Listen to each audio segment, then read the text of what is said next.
Call to order the June 8th, 2026 Henderson County Board of Public Education meeting. Please rise for the Pledge of Allegiance. I was like, wait.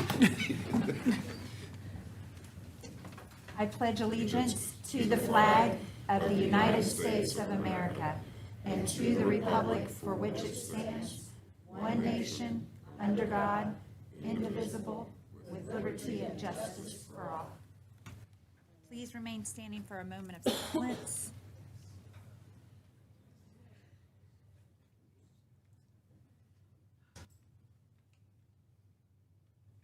You may be seated.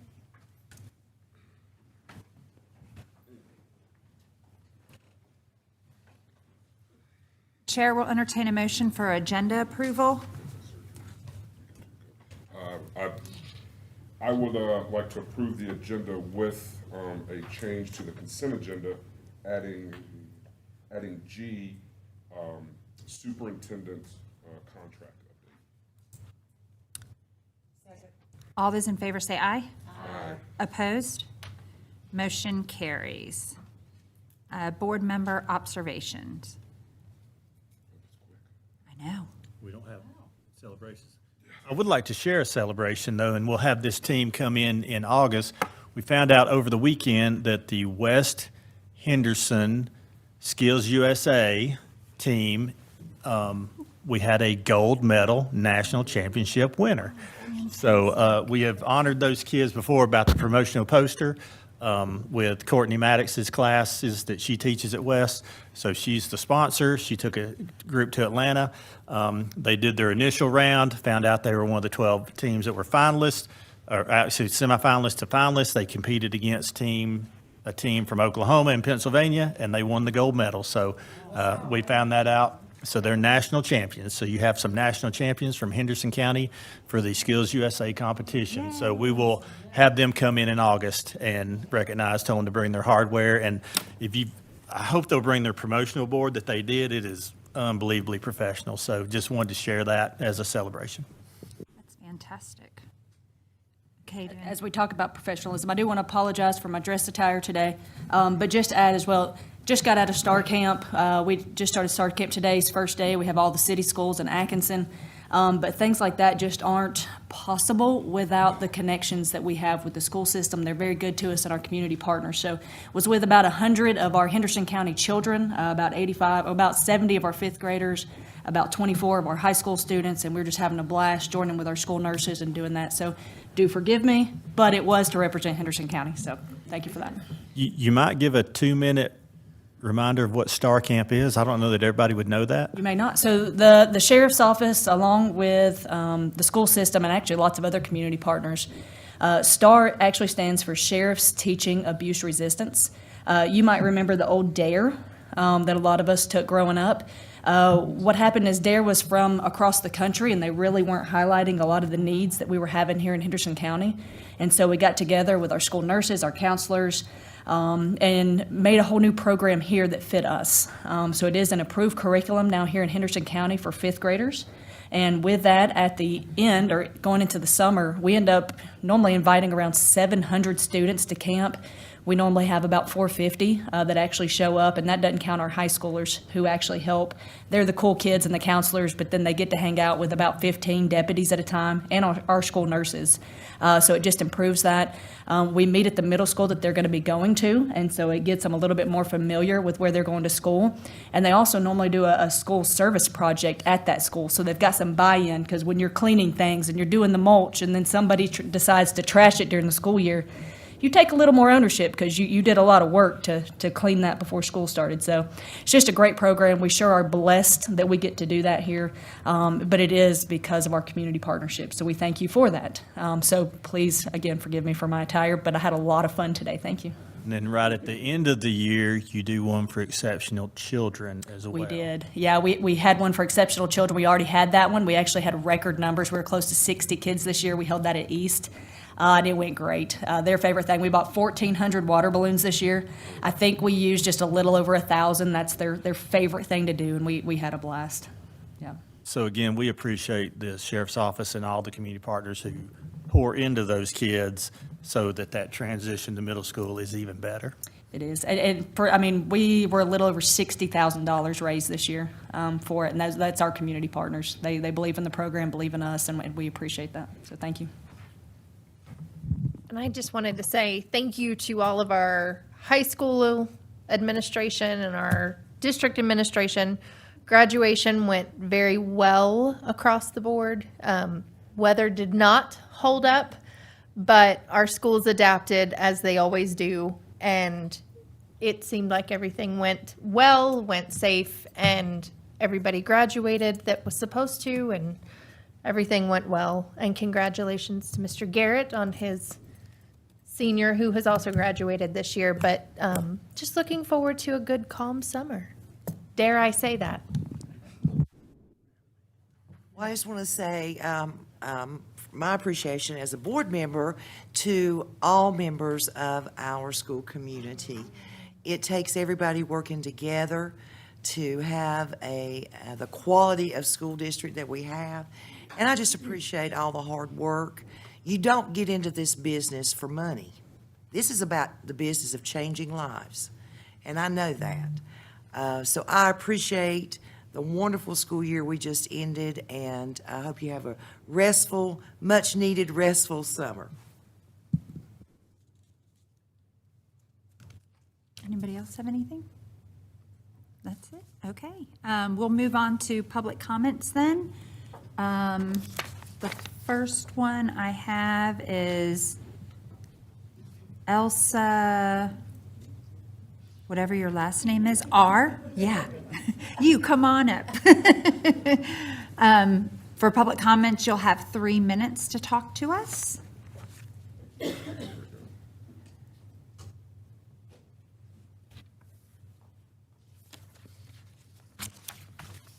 Thank you so much for giving me the opportunity to be speaking today with you guys.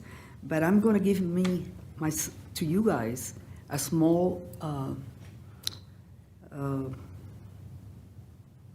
my own saying about what my own testimony is.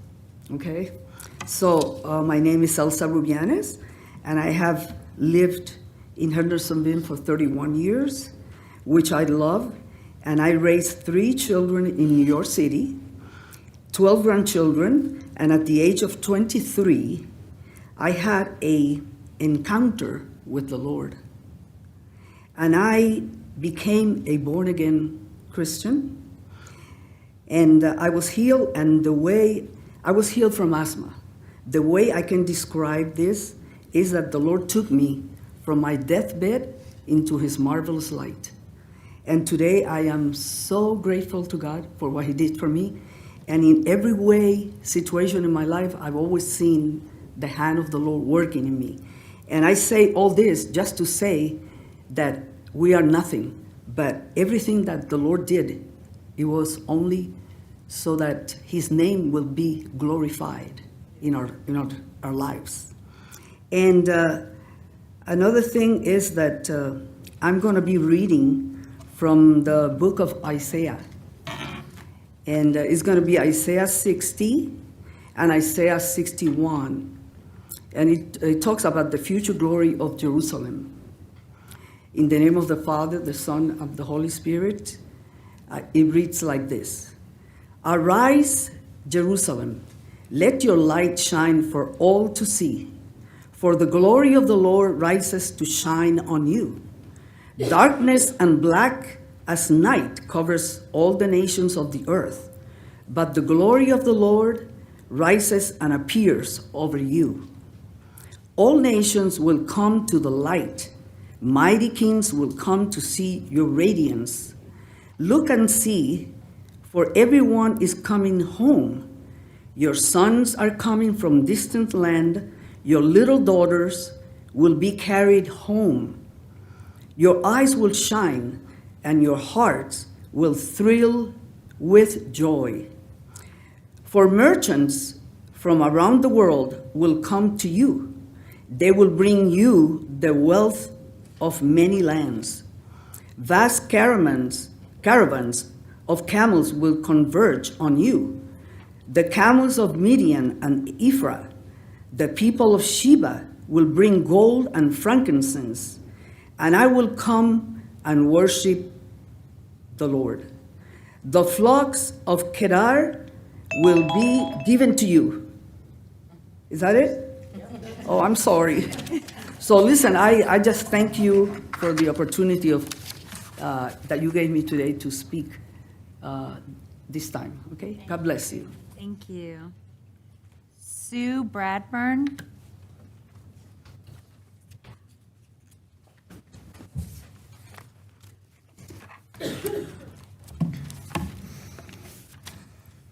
Good afternoon. I am here to talk with you today. I would like to read for you from a book that I have called My Time with God. And this is a paragraph or two from a speaker, conference speaker, Bible teacher, and an author of 11 different books. She writes, "Child, don't try to understand me. Just love me. Just let me love you. You don't have to understand me to open yourself to my love. You're right, I do ride wild winds into town sometimes. I do appear in forms you have never seen, sound notes you have never heard.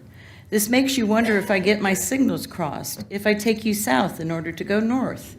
I seem to have plopped you down, reasonable creature that you are, in an unreasonable world. You do not understand all this because I am God and you are you. May I remind you how different we really are? You are human. I am divine. You are finite. I am infinite. You need love. I delight in love, but do not need it. You need to be understood. I am above the need to be understood. You cannot understand. I understand perfectly. You are of time. I am of eternity. You are of reason. I am above reason. You are blown by the wind. I blow the wind." I'd like to also read for you out of Ephesians 5:15, a passage about Paul, and he's teaching how to develop a lifestyle of righteousness. He gives 3 instructions about making godly choices. Be careful how you walk is number 1. Unless we deliberately choose to guard ourselves, we will simply do what comes naturally without thinking through our actions. Number 2, make the most of your time.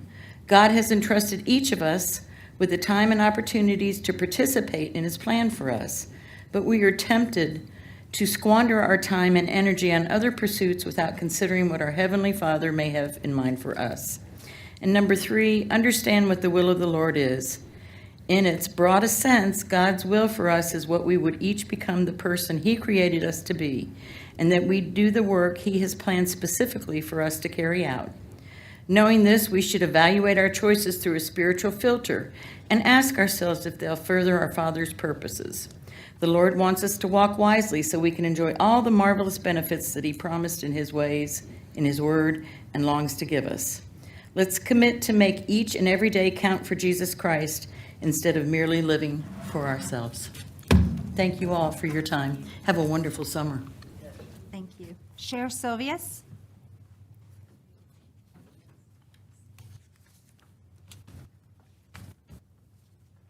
Good afternoon. I hope you all are well. It is very exciting to start summer. I'm going to talk about the separation of church and state because it's been brought up many times up here.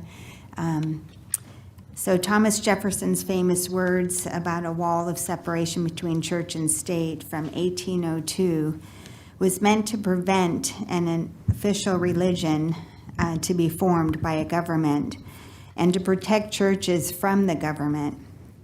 He was against people being forced to practice a religion, yet he did not mind a government building being freely used for a church.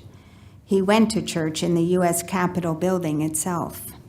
In fact, Hendersonville First Baptist Church was founded in 1844 and held its earliest services inside the Henderson County Courthouse.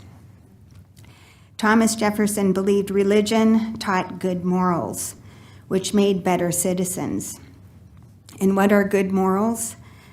This refers to a personal standard and principle of behavior that dictates what is right, fair, and honorable. Good morals of citizens affect one's city, state, and country. Today, we see how bad morals are harming as many teen takeovers are happening across many cities, causing great harm, as well as people using violence instead of conversation to silence people, as they did with Charlie Kirk. We have a privilege as Americans to protect the rights of religious liberty, including elected officials who are allowed to have a faith and are actually allowed to express and live that faith, even as school board members. Those who do not like our faith or that of our American heritage of our country are free to also express that. I have a moral obligation as a Christian to protect our children from sexually explicit books and sexual ideologies. Our school board members are also free to live and express that as well. And we elected them to protect our children. The first one-room schoolhouse was not glamorous. It wasn't a standardized test. It wasn't about bureaucratics. They were rooted in community. Long before McGuffey Reader was used, it was the Bible that was the primary text for reading. It taught moral character. It taught diligence. It taught obedience to God. And so therefore, I thank you for allowing me to share my faith. Donna Owens?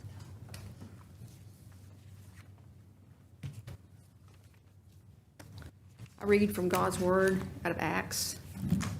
Former account I made, O Theophilus, of all that Jesus began, both to do and to teach until the day in which he was taken up, after he, through the Holy Spirit, had given commandments to the apostles whom he had chosen, to whom he also presented himself alive after his suffering by many infallible proofs, being seen by them during 40 days, and speaking of the things pertaining to the kingdom of God.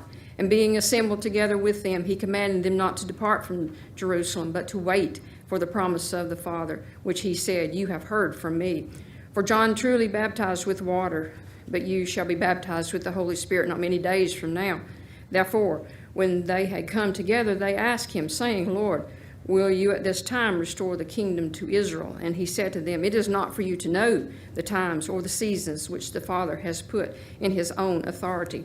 But you shall receive power when the Holy Spirit has come upon you, and you shall be witnesses to me in Jerusalem and all Judea and Samaria and to the ends of the earth.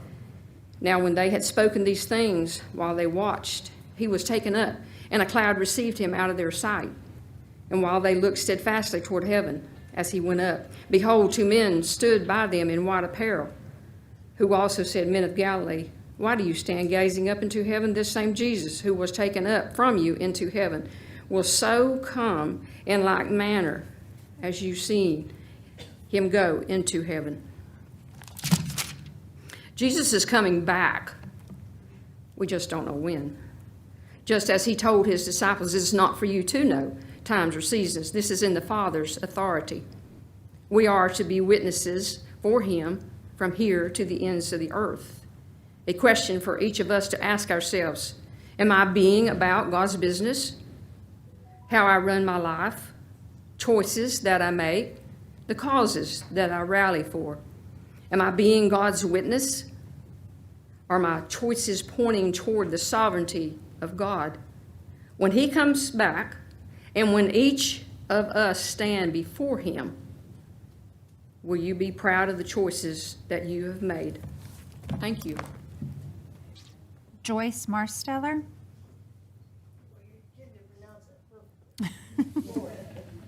I'm anticipating another story. I get excited when I see your name. Oh, you're right. To be continued. You're going to be quizzed on this later. I hate modern things. Am I starting? Oh, I'm already starting. Oh, all right. Good. K through 9, I had one great teacher. One. Now that's kindergarten through 9th grade. One great teacher. The rest of the teachers let the kids make fun of me because remember, I told you before I was retarded. And I didn't want to let them down, I guess, because I pretty much practiced that. After all, you were called retarded, you kind of lived up to your title. And Tommy and I were the two retarded kids in the classroom. There were 25 kids. Tommy had brain damage. He had a football head. And they used to call him Football Head and make fun of him. And he was, poor Tommy, I felt so sorry for him, except I was in the same boat, so we'd both sink. And we did, often. And Mrs. Atkinson, 5th grade teacher. My sister hated her, who was 10 years ahead of me. I loved her. She was absolutely spectacular. We'd come into her classroom, we'd sit, put our coats up because it was winter in, Michigan. And it was awful. And then we'd come in and we'd sit down and we'd listen to her body language. She looked out at us and she said, "I'm so glad you're here. I love you," to every student. And I took that in and I thought, she actually meant it. She said that, but her body spoke it. And then she showed everybody in the classroom that they were special. And she had us come in, we'd say the pledge, I know the pledge by my heart. We sang Star Spangled Banner, and we did one other thing. I hope I have enough time I hate these things. I always mess them up. My husband said all I had to do is stand in the room and it would go bad. All right, please play, please play. Oh, no, not you.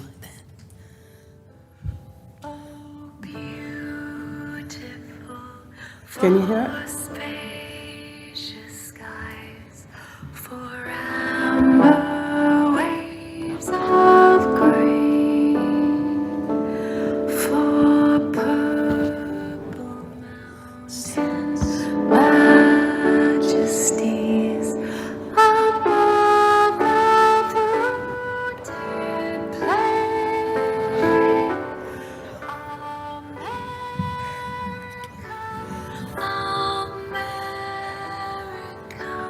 God shed His grace on thee, and crown thy good with brotherhood from sea to shining sea. That made me proud as a little 5th grader to be an American. And I can't turn this stupid thing off. Go away. Go away. It's all black and it's still doing it. Oh my. Anyway, all right. I was proud to be an American as a 5th grader, and I'm still proud today to be an American of the United States who allows us to speak what's on our heart. And I will stand for anyone here. Oh, I'm out of time. I'm sorry. I forgot it. I got all excited. Thank you. I love you. Okay, Chair will entertain a motion for consent agenda. We approve consent agenda with the change to point G. All those in favor say aye. Aye. Opposed? Motion carries. Okay, old business. Mr. Garrett, action. So, Madam Chair, this is the resolution that we have talked about previously that would allow the board chair to sign off on transfers until your time of your next meeting when the final action could be taken, which would be in August for this board. This would replace your second June meeting if you so choose. We're perfectly willing to have the second June meeting, but this is, I know, a conversation that had been had both privately and in the last board meeting. So if you have any questions on this, Mr. Henning is here to answer any of the legalities. I do know that some other districts do this. It's not super popular or not super common, but this is an option. And I'm frankly, Madam Chair, not sure why it isn't more common, because I think it's a brilliant way to avoid having that other meeting that often is, 5.5 minutes to approve a few budget amendments and then leave again. So I think it's a perfectly legal, but I also think very efficient way to handle your year-end business. And I recommend your approval. And for the public's information, this does not change anything about public access. It does not change anything about final board action. It is just some ways that we transfer monies back and forth till we get to the end of the fiscal year, which for us is June the 30th. And then the board will see all of those transfers just like they do. They'll be posted online just like they always are. So this doesn't supersede any of that transparency that we believe in. This is just administrative in nature. It is administrative in nature, yes, sir. Move that the Henry County Board of Public Education approve the 2025-26 year-end budget amendment authorization resolution. Second. All those in favor say aye. Aye. Opposed? Motion carries. Okay, the 26-27 local budget request update.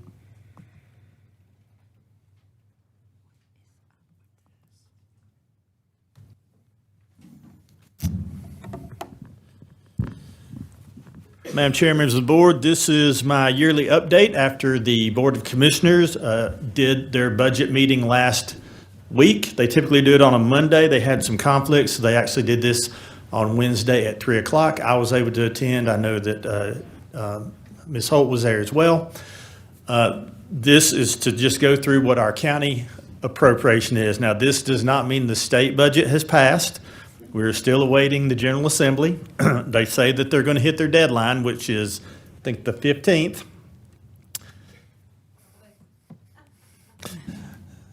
So we will remain hopeful. But just kind of go through and just give everybody an idea of what we're looking at for the next fiscal year on the local side. For the public who may be listening and is not familiar, we're funded on a three-legged stool. We have federal, we have state, and we have local. The federal budget will come in, that federal fiscal year ends the end of September, so October 1 starts the new federal fiscal year, so we do not have that yet.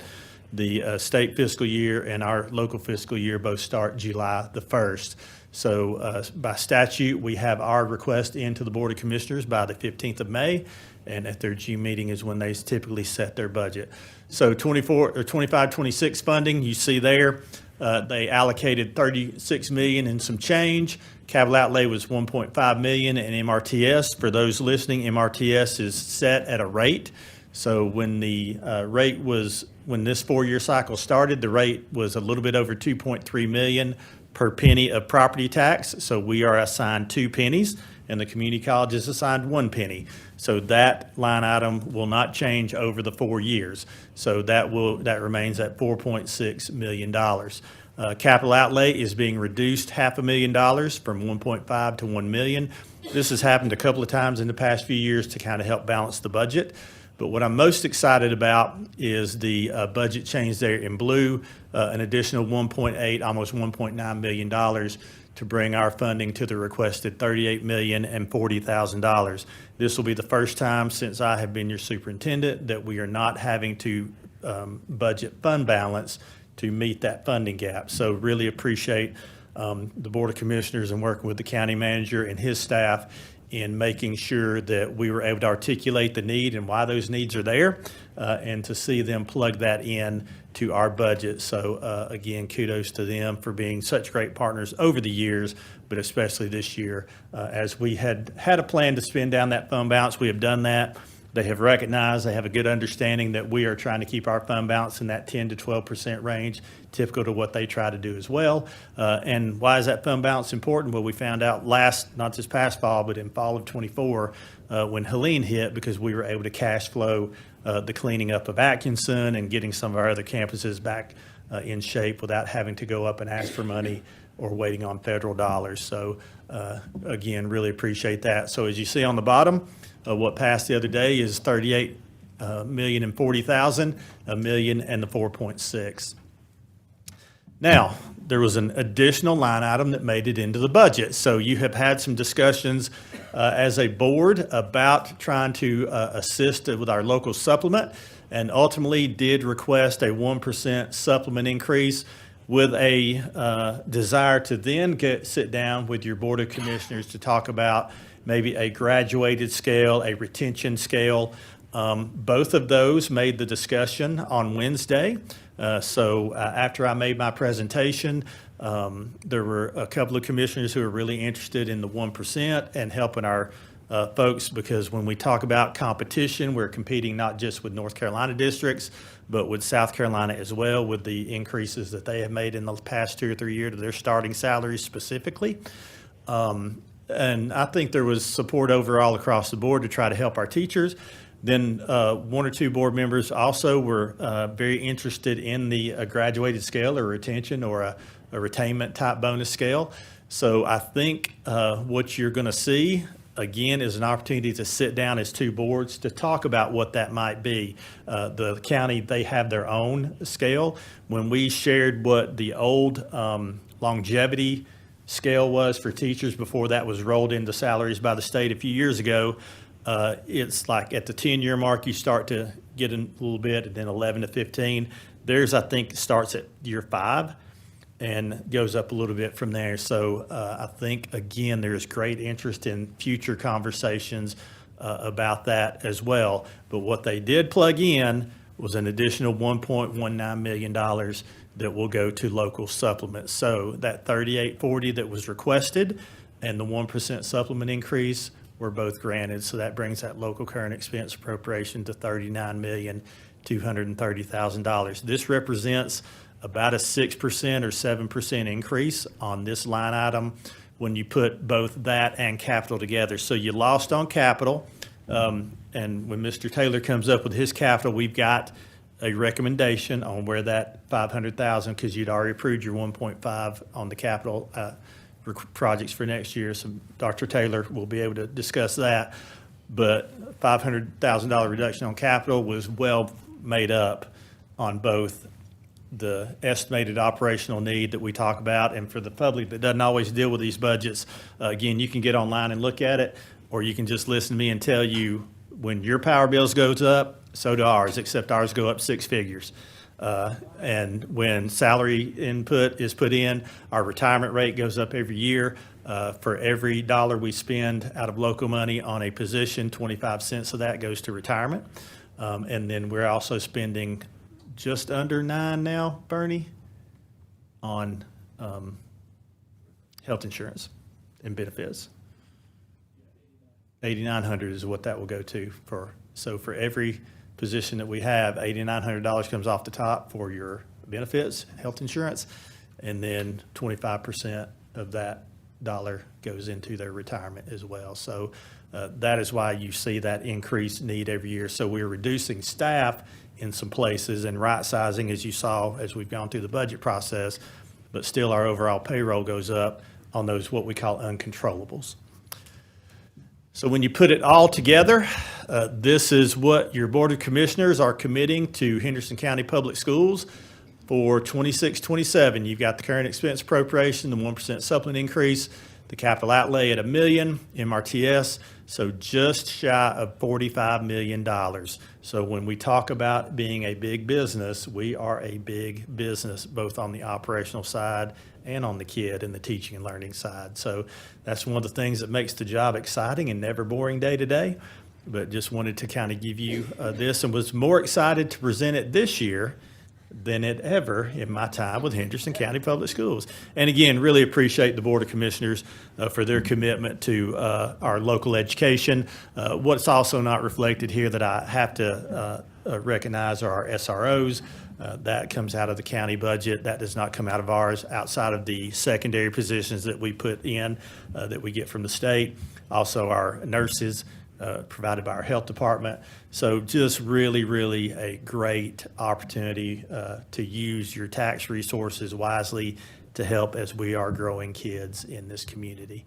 And like I say all the time, you got to have an address and a proof of age, and then we take you. So I really appreciate the commissioners recognizing that, and the county manager. And I really want to thank Samantha Reynolds, who is their director of their budget and finance process now. She has been really good to communicate, ask a lot of questions, because school finance, as I like to say, quote unquote, is weird. So if you know regular accounting, school accounting is totally different. And I'll be glad to answer any questions you may have. We're going to go over the capital outlay decisions That will be separate because we would ask for action on that just so that we can go ahead and get started on some of those projects this summer. Well, I'll say this, you know, I truly appreciate the commissioners and their willingness to listen to the supplement. We haven't been able to bump that up in a number of years, and our teachers deserve it, even though it's a small increase, it's showing something. I think looking at that tiered supplement might be the way to go. Might be hard to get off of what we're doing, but I think it might be something that we really need to look at. But I truly appreciate them up the street, and really taking a look at our budget and realizing there's not a lot of fat there, and taking care of our kids here in Henderson County. And the communication through this process was the best this year that we've had. And I would like to think that was reflected when they were able to look in our budget and see that every dollar has a purpose, every dollar has a place, and that we're trying to do what we can to make sure that we're as efficient as we can be and still deliver those services that are so important. Well, I appreciate you and Bernie for cultivating those relationships. And I do appreciate, I want to thank the county commissioners on behalf of our staff about the 1% increase. That's something we've been looking to do for a while. And I'm very excited about some type of graduated supplemental scale. And that's very exciting. Our most important resource are our teachers and staff. It's not about materials and programs. It's about that person in that classroom teaching those kids. And we have to be competitive. We just saw a list of teachers who are leaving our district to seek employment elsewhere in Georgia and South Carolina. And we've got to be able to attract and retain high-quality professional educators. I do have one quick math question. When you calculated your supplement, did you calculate it anticipating what the state's going to give us as far as raises? For the most part. We did based on what this, so this is another 3%, which is what So you we've went off of averaged. 3 and then 3, so it's Yes. 6%?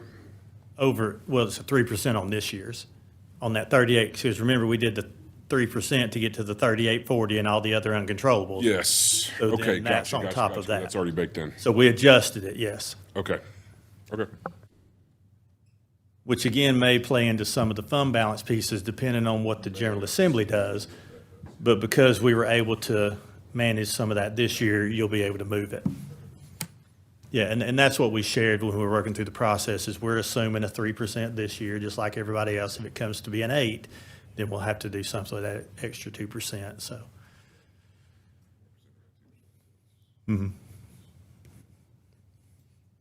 So to be determined, based on when the state budget, the 15th. That's what they say. Thank you. Thank you. Thank you. Okay, so we'll move on to new business. The project update from LS3P about East Henderson High. So as they come to the mic, I think they're really hoping they could hear all the policy changes before they got to go. We could have to. Yeah, I can flip it. Back down. We were thinking we needed to hear some of that. Yeah, but I'd like to introduce Maggie Carnevale and her colleague Emily with her, and these are our LS3P folks who we have been talking about. And again, this is all in anticipation of applying for the needs-based capital grant. And Emily is very well schooled in this, has taught me some things, and is kind of a nerd when it comes to this stuff, which I am very grateful for. So they're going to talk you through, because we've talked about it in theory, so they've got some practice to put behind that theory. Yeah, thank you, Mr. Garrett. Maggie Carnevale with LS3P. Emily and I are both out of the Asheville office. I'm excited to be in front of this board again. It's been a while. We've worked with you guys on Hendersonville High School and West Henderson High, the vestibule and lobby additions there. And we're working on the bus garage now, and then dreaming big for East Henderson High School. So we appreciate the partnership we've had with you so far. Emily Kite, like Mr. Garrett said, gets really geeky about these visionings for revitalizing school campuses. We've had great success with other Western North Carolina school boards, working with them to solidify their grants. Macon County Schools with New Franklin High School. Emily helped them with that. Swain Middle School, we helped with that grant application. And then, Transylvania County Schools with Brevard High School, which we're working on early design now because they received that grant as well. So I'm going to let you hear it from the horse's mouth, as they say, because there's a lot of great thinking that's behind this plan for you today. Thanks, everyone. We're gonna stay on this slide for just a minute because I want to give you a little bit of a background of how we got to the place that we are today. This is really high-level thinking, but it is based in some research on the campus, understanding what is happening on the campus. We've inventoried classrooms. We know what programs we have. We know, and we're working on collecting what programs we might have an opportunity to expand upon if we are fortunate enough to get the grant. And so there's a lot of sort of spreadsheet work happening in the background of this that is prompting us in a particular direction around how do we revitalize the campus, not just because we know we have an aging facility and we know it's been some number of years since we've done any real renovations and updates to this campus, but really thinking beyond that and to curriculum and to program opportunities that a grant of this nature might be able to afford us on this campus. And so I'll talk a little bit at the end of this presentation about sort of what do we do next for the grant and how do we compile all of this information into a compelling story for the North Carolina Department of Public Instruction. But I wanted to start kind of with the concept work of how do we communicate to DPI what a project might look like that could be funded from the grant. And so we're going to start with that, knowing that behind the scenes is all the data and all of the programming study that we've done. We've benchmarked what was happening at East Henderson with DPI's guidance on facilities. They published facility standards and facility guidelines around science and CTE and core academics, looking at square footage and how do we compare on this campus to what DPI recommends when we're planning new schools. All of that data will get put into the grant application. But I wanted to start with the concept work because that's sort of the dreaming big part of what we get the opportunity to do with a program like this. And so what you see on the screen is sort of the big picture of what the end result would look like through a kind of a multi-phased project that is focused on replacement of existing facilities,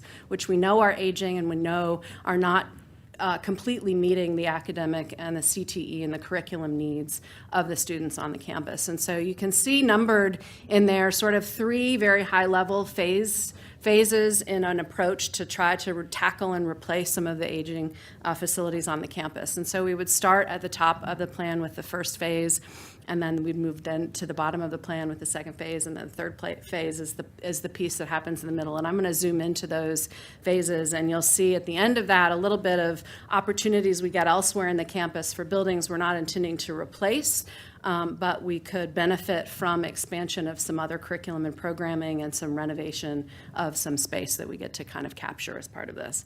So if we look at the first phase, we're going to be focused clear at the top of the building. That's building G, and it is currently where the bulk of the CTE curriculum is in the campus.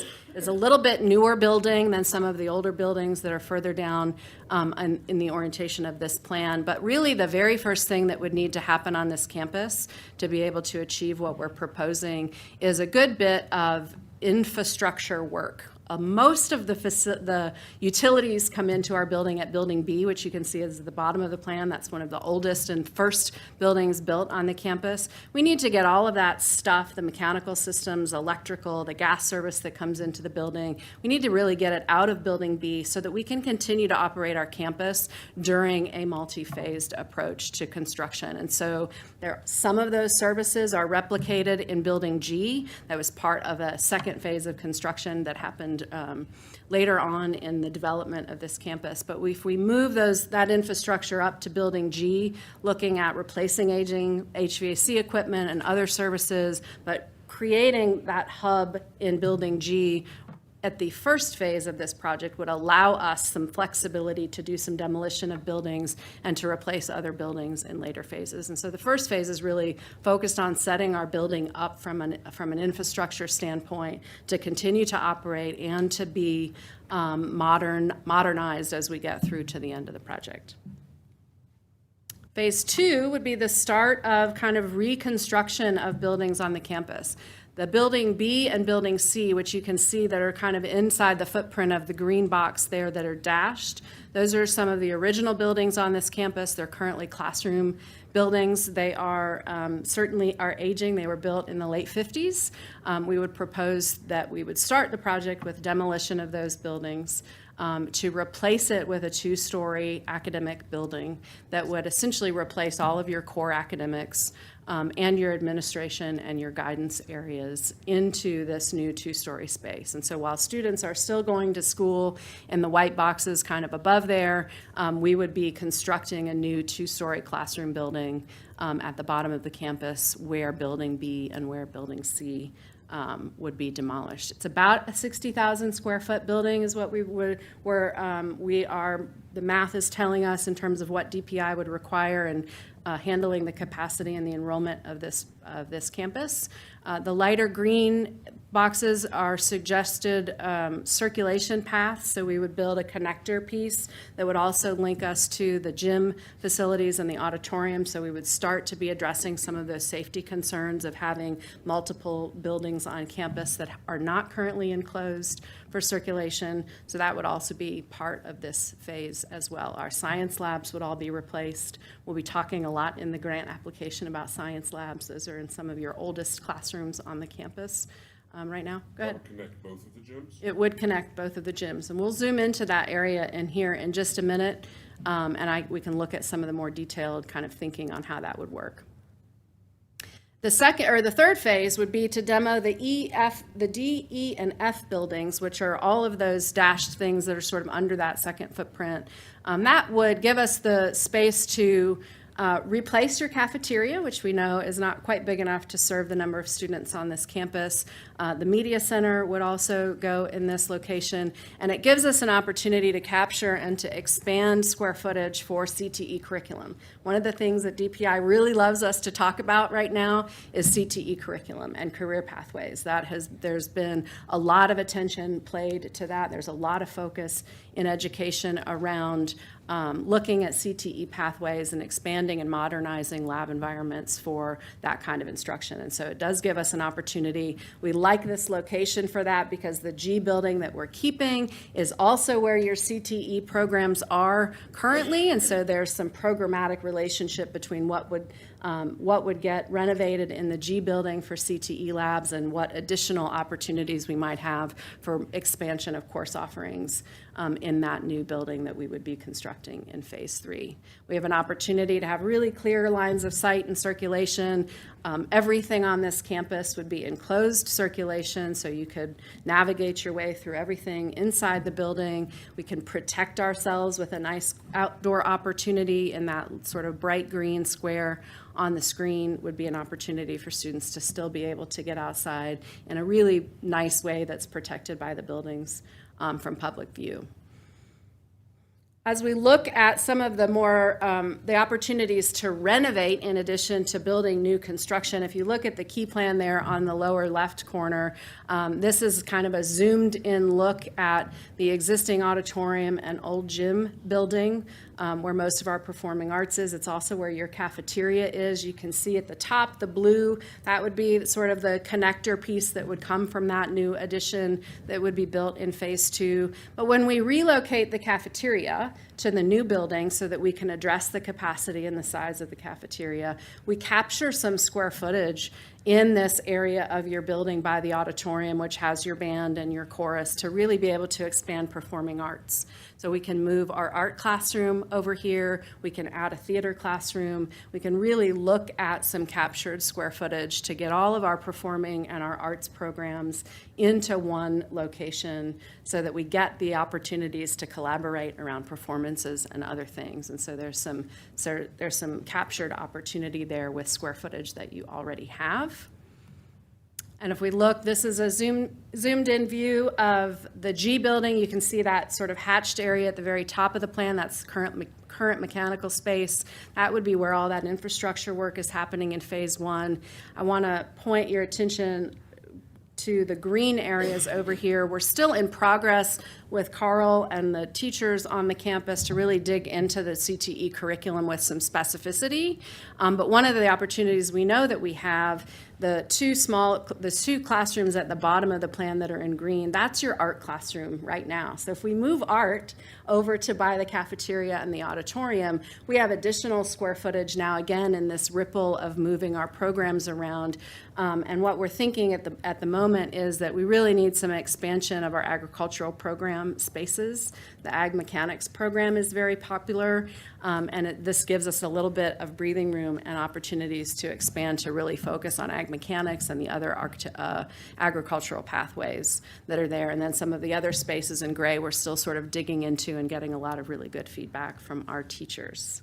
I'm going to pause there because I do get a little bit nerdy and I do talk a lot, have a lot of things to say. About questions about the concept or the logistics of it, I have a little bit more information. We can talk a little bit about the grant application itself and some of the things that we've learned over the years from DPI. I've got a lot of those questions. Excellent. Do you want them now or after you? About the grant process? I can flip to the next slide if there's no other questions about the concept. That is, I think, to be determined. I think that at this stage of the project, as we continue to move forward, there's a couple of recommendations I would make. One of those would be for us to get some engineering consultation to work out some of the details around the infrastructure relocation to Building G. That would be one recommendation. The other recommendation would be to start having conversations with a construction manager like you've done in some of your other projects that can help us with the timing of when these phases would want to start, how much can we get done in summers so that we can continue to operate the school. And I think that's a really detailed conversation that we can have with a construction manager. I think we're looking at a couple of years worth of a timeline to get through all of this. Some of it is a little bit of nuance of how can we continue to make the school operate without adding a bunch of modulars, without doing all those kinds of things, and just how long will the duration of those phases need to take. So have you taken into account student movement through this process already? We have, and we know because we're going to be demolishing classroom buildings primarily at the front end of this project, we need to know where to put those teachers and those classes elsewhere on the campus. And so we've done a little bit of math. Carl and I have worked on that a little bit. And what we think is true in the number of sections that are taught in those classrooms that we're going to be demolishing, that we can push those sections of instruction into existing classroom space in the planning blocks of other teachers, so that while there's a little bit of pressure point there, it does eliminate the need for us to use any modulars or to bring additional modulars onto the campus. We've got models of that on other campuses where we've done that in short-term situations where we have a capacity problem with classrooms. I think the School of Innovation is doing that at Blue Ridge. Yes, thank you. As a general practice, and so that would be the sort of the starting place of that conversation would be, can we do this without putting modulars on the campus, because we know that sort of eats into our budget. Pardon? We haven't quite gotten that far in terms of the construction, parking, and laydown, but what we do know is that this solution, if we go back to the very beginning, keeps traffic on the campus and the end result happening the way it's currently happening. And so that was one of the things that programmatically, we like how all of these spaces work with what we're keeping on the campus. So we're not putting CTE really far away from the greenhouses, for example. That was part of the motivation for keeping Building G. But we also get to keep our traffic and our drop-off and our circulation and our parking pretty much intact at the end of this, so that it is working the way that it always works. Yeah, one thing that we know would change is the kitchen delivery. Yes. That's one thing that we're thinking through how that works in a new location. Yeah. In like sports games and things of that nature, I know we probably haven't gotten that deep on when you start building connectors. It's time. We did, it does start tying things up for a little while, and that would be, I think, one of the benefits of engaging a construction manager to really talk about the sort of progress phases and the kind of logistics of the site. We have talked about that in sort of the final result in making sure we get the circulation that we need from parking to the fields for sporting events and things like that, and how we would navigate our way through that with a connector that's sort of right now where people are currently walking. Yeah. You might get into this with the grant. Costs, does the cost of this, all of the phasing, fall within the grant guidelines, or are we going to fall outside of that a little bit? That is a little bit to be determined in part because, and I'll go ahead and I'll get ourselves to, I might do these in backwards order. So this is, DPI hasn't really ever published a list of this is how we pick. We have learned these things over time in what the folks that are selecting look for when they are doing things. One of the questions that we have that we don't know, in part because we have a state budget that we're all very anxiously waiting for, is what the level of funding is going to be from the legislature to the grant program. And then the resulting local match requirements based on where we all fall in the tiers and how they're going to distribute and expect those local matches to be. So the budget's a little bit undetermined. We don't know if they're going to fund the grant levels at the same level that they have been funding them. So for this project, if we were funding this last year, the grant would be $62 million.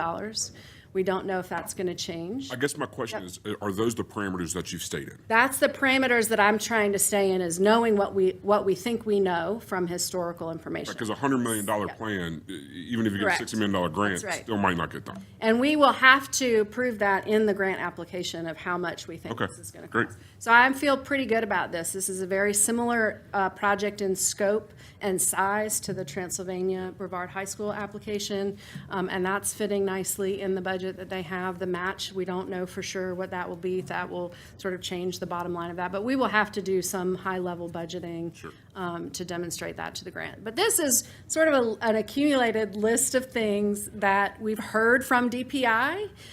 Some of them are school consolidation, for example. They love to consolidate projects. That's not really applicable here. That's not what we're doing. It doesn't mean that it's not going to be, that it couldn't get funded if it's not a school consolidation. But that is something that that they do tend to respond well to. They also are responding quite well to CTE-driven projects, which this certainly has that component to it. Project readiness is something that we've heard that isn't quite as important as it used to be because DPI has done a better job of communicating when you have to start spending your money by. In the early days, they were getting very impatient because it took a long time for construction to start on some of the early projects. So that's something they're tending not to fund capital like maintenance type renovation projects. They want big projects with big impact, which this certainly is. And then there's sort of the economic factors, and certainly what we've seen in the tier status changing really across the entire region impacted by Helene is certainly giving us a story to tell there in terms of the impact here locally and our ability to fund the project otherwise. High level of need and some economic challenges is one of the big things that the grant program is certainly focused on there. And so we are proceeding ahead with these assumptions that these are the kinds of things that we're going to need to speak to in the grant application. And so I will go back to that slide, which has an enormous amount of text on it. Part of that is me sort of getting our outline together of what we're going to need to include in the grant. These are the kinds of things that we tend to include in the grant. There's an application that comes that will need to be signed by the school board and by the county commissioners in partnership because the money will come through the county, at least initially. To start with, we typically would put together a grant narrative that summarizes all of the reasons why this project is so exciting for this county. What are what's the current conditions in our county, both economically and the opportunities that we have for the students here? What are the existing building conditions that are driving the need for this project? We have old buildings on this campus. It's been a significant number of years since we have made any real programmatic investment on the campus. The last kind of big renovation was in 1991. We're going to talk about some of the constraints that we're feeling with regards to DPI, guidelines around facilities and science safety, et cetera, et cetera, et cetera, campus safety, all of those things. We talked about this a lot in your last district assessment, right? In 2019, a lot of these things that we're still seeing on this campus showed up in that assessment. They're likely to have showed up in the needs survey that we have to provide to DPI every 5 or so years. So we're tracing that back with Chad Dillon to see how far back some of these things show up. in Oh, the they will needs. definitely be in this one. Yes. It will be in Yeah, this we're one. we're filling it out was in now. the 2020 version. Kent Parent and I worked on that together from the master plan that we did, and it probably showed up in the 2015 needs survey to DPI as well. So that track record of, we've been telling you for a long time, DPI, that we need this to happen at this campus. And then we'll get into the concept work. A lot of the documents that I showed you today will go into that grant. We will have to put a budget together. And then the thing that's been happening with a lot of folks, this turns very political over time. And so we've been including a lot of letters of support from local legislators that can speak on behalf of the project and the need in Raleigh. We're not really sure how those influence the decision-making because it's a little bit quiet about who the deciders are and how those projects get made, but it certainly isn't hurting for those folks in the western counties that have been awarded grants successfully so far, is to get some of those letters of support, which I think Mark. On that topic, Emily, briefly, I know that I think it's been in the last grant cycle that the state treasurer's office suddenly had a role that they didn't Yes. have previously. Yes. I don't know how much that's in the decision-making on grant, and that's probably another thing that's a little quieter Yeah. than, it's not really the out loud part, but I don't know if you've had any impression of We that. haven't gotten any real direct feedback on that, but it does seem to be increasingly important. I don't know how much of the decision-making is happening at like school planning level or at the state superintendent level or the treasurer's office now. Probably doesn't hurt to know the Right. treasurer. It for probably does not instance. hurt to know the treasurer. So that is we're going to kind of bundle this whole packet together. If the state approves their budget when they're supposed to, this would follow, I think, the sort of timing of the 2024 grant cycle, which would have been notifications. In fact, I got a call from Swain County during Helene, before my phone quit working, barely could hear the superintendent telling me that he got the grant. So that was the day of Helene, the day that Helene was happening, was when we found out about that grant. So what is that timeline? So we would our application would get submitted sometime in August, I think. And we would learn in the state budget the total amount of funding for the program. In the mini budget last year, they funded about $400 million, so the folks in the 25 cycle were all funded through an appropriation in the mini budget last year. So we'll see. When you apply for the grant, how closely do you have to stick to what you have here? I don't know the answer to that. The only thing that they require is the grant application document. So everything else is supporting data. So if there was something that we wanted to uniquely communicate about this project, we would include it. So they're not asking us for really any of these things specifically, but what we've learned from DPI, readiness to start a project is important to them. They want to know you've got land if you need it. They want to know that you've given thought to what the idea is that's going to solve the known problems on your campus. And so all of this is really intended to demonstrate readiness to begin so that they can feel confident that we're going to really be able to progress quickly. This is a question for our superintendent, Madam Chair. Would it behoove us to potentially write a letter as a board, potentially include our county commissioners to ask our legislators to help with this project or to jump on board this project? It does, and I've already heard from the two state representatives, they are ready to do that. I would love a and letter, ready- us to send something. And ready to support that. A letter from us, official, Yep. requesting Yep, that, I we think would absolutely be can. very smart And then your county commissioners, your chair of your county commission will have to sign off with your board chair on the application. Yes.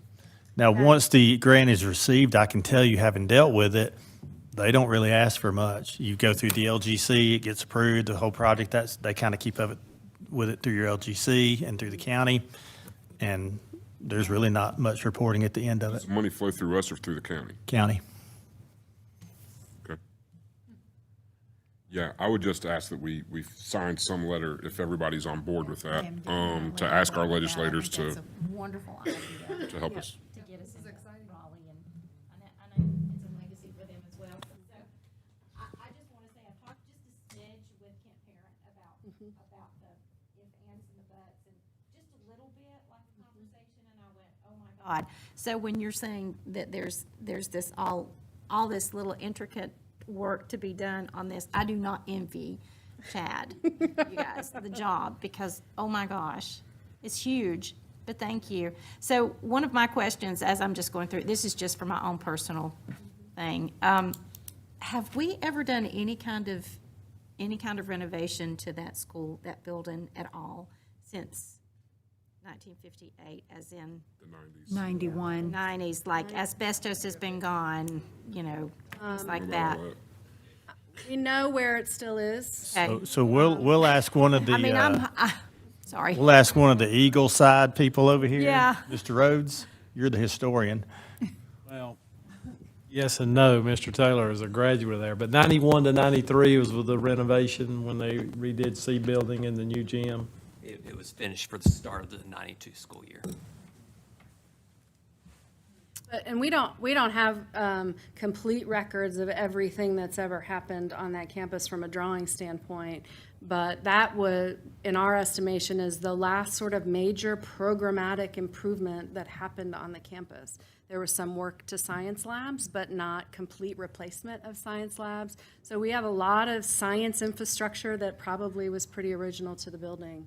And that's the one place that DPI has very specific standards that we have to comply with is in science safety. So that'll show up in our narrative for sure. Our East historians may be able to answer this better, but tradition is big, as we saw in Hendersonville High School and some of the things that had to take place there. The only thing I really know at East is that, and I may not be calling it right, but the senior tree, is that going to stay in place? I see a circle up there, and I'm wondering if that's it. That's where the tree is in that little circle right in there. So there. In between the Oh, I drums. see it, okay. Yeah. So that did come up in our walkthrough for sure. And I think, with any project, and certainly in this county, it's as important as it is anywhere else, is the engagement with community and really understanding how we represent change on this campus without losing sight of the history that built the campus. And I think that's something that we do a lot of with our school projects, is really wanting to have a lot of engagement with the community for sure. Okay, so for sure that tree is. Yeah. I noticed while you're on that slide, is the campus still a little porous, being that you can walk? Will you be able to walk in between those buildings? You would you can walk in between the buildings, but you don't have to walk between the buildings. I think that's the biggest change from a campus safety standpoint, is kids can circulate through the entire campus now without going outside, which is not true today. We have a lot easier time restricting access back into those kind of courtyards, like where the senior tree is, when we don't have to have it for circulation. So we can still use fencing and other strategies to keep the public from getting back in there, but we no longer have to keep it open for circulation because our students, we could gate that. It's exactly, and so our being able to walk. Yeah. Well, yeah, you gotta get your fire truck in there. We did a lot of that at West, looked at it a lot at West Henderson, and came up with some strategies to keep the egress, but keep it secure. So it's possible. It gets really hard with the code, but it's possible. Yeah. Okay. What will the entrance to the football field and the track look like, since you're kind of blocking off where they go in there? Well, we don't know what any of this will look like, right, yet, but we did talk with Mr. Garrett about that and creating some opportunities during game times to close off the building, but allow like a vestibule through those, that connector that would let people go the way they're normally used to going. You've got a drawing. Yeah, I can do that. Right there. Oh, it was right there. You can kind of see where there's an outdoor connector between the old gym and the new gym. The new gym is that little kind of clipped piece in the very upper corner of that. But along that access could be a vestibule. You see doors in the blue area on the left-hand side, but another set of doors could go on the right-hand side that would let us close the school off, but allow free circulation during game times through that area that they're normally used to working or walking through to get to the field and to the stadium there. So we are thinking through that. There's certainly plenty of work still to do. And right now, there's some green squares that are the right size. That's right.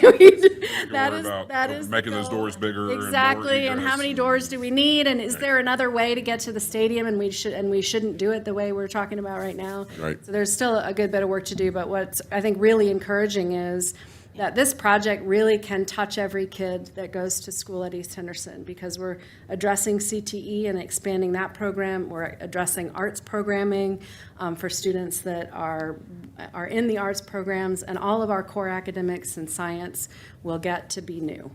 And I think that's really a compelling story for DPI. So we're not addressing anything with the athletic field nor the gymnasiums. That, not at the moment, that's correct. Yeah. And from your professional experience in getting these applications approved, the application that we're submitting is on par with those, if not better than, and has just a good opportunity to get approved. I think so too. I think so. We've done a lot of long-time research and prioritizing of this campus in terms of the needs that we have. We are touching every kid that goes to school at East Henderson with improved educational opportunities.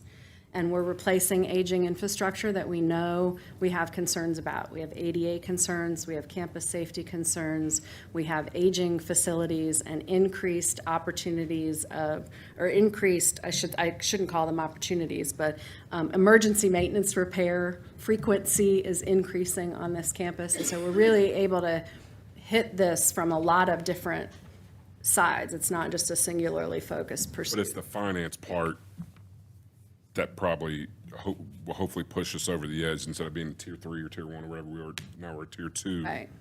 And then the debt to income ratio, I don't know what that looks like. We just took on $170 million more debt, so. Well, it feels like looks better. now's your chance.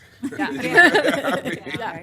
And that's kind of what we've, Courthouse would be beneficial. Right. that's kind of what we've talked about is the best, we want to position ourselves for the best application possible this year for those reasons. And Emily's on a hot streak. Pressure. That's right. 24, got one in 24, got one in 25. On that table. So, No pressure. no, all kinds of pressure. And I will say, having written one of these before, bringing Emily in and LS3P to be able to do all this, we'll have a much better application than doing it ourselves because of just the programming and the experience of working within the parameters of that needs-based grant. Yes, you're a huge asset. I appreciate that. Well, I really like this kind of work at the beginning of the project, really understanding what the needs are. And Emily's really good at this, but it's also her happy spot. So whenever these opportunities come. Thank you. really nerdy about it. Yep. Thank you. Madam Chair, can I just ask Emily, if she's going to use that quote, kind of a nerd, Mark Garrett, on Somewhere in the application. emails or? That is I'm a nerd too, so complete reverence. I use that phrase with reverence. Put it on our business card. Yeah, Right. yeah. At this point, DPI probably already knows that because they've read some. You know Nathan Monty well, I bet, don't you? That's right. Yeah, yes. That's exactly right. Yep. Thank you guys so much. Thank you. Can we get that email to us? The what? Have them email that to us. Oh, yeah. Yeah, Emily, if you could share that with us, or Carl's already got Gonna it. send it out. Yeah, we'll share. Yeah, we'll share that with the board. That's awesome. And then I've got, really what's left is just the narrative draft to write, and then kind of start looking at the whole package put together. She's ahead of the game. We like that. Thank you. Thank you. Really good. It feels good. Yeah, it does. Optimistic about it. Yeah. That plan for us 10 years ago. Okay. Well, and having that in place will also help make it real to other commissioners too, as we talk about that partnership and trying to get them their support, and also your elected officials to show them this is what we're trying to do. Yes, yeah, yes. Okay, so we'll move on to item B, the beginning teacher support plan. Dr. Marlowe? So good afternoon, evening. It's been a while since we've brought the teacher support plan with any changes, but the state has made a couple of changes this year, this spring, that caused us to need to go back and make changes to our plan. And really, both of the changes that are included in the document you have that are listed in red on the last couple of pages are because we are getting so many more teachers who are not going through traditional educator prep programs, and that language just needed to be addressed in the plans appropriately. So one is that a few years ago, they started doing a requirement that first-year teachers and principals complete a recent graduate survey. The language has now changed that that will be completed after they finish their educator prep program. So even residency licensure teachers are required after they begin working to complete a residency license or educator preparation program. So that survey will be taken after the first year of that. The other change that is in there is just language around 3 years of experience. They have to have the beginning teacher support, and it does not matter what the experience is. It can be no matter licensure type or pathway, which includes temporary license, residency license, or initial professional license. So it's just making sure that it encompasses any pathway of licensure that they pursue. And so those are the changes that we made in our beginning teacher support plan, and we're just asking for that approval, but I'll take any questions that you may have. Nobody has any? Yeah. Does this include any of the,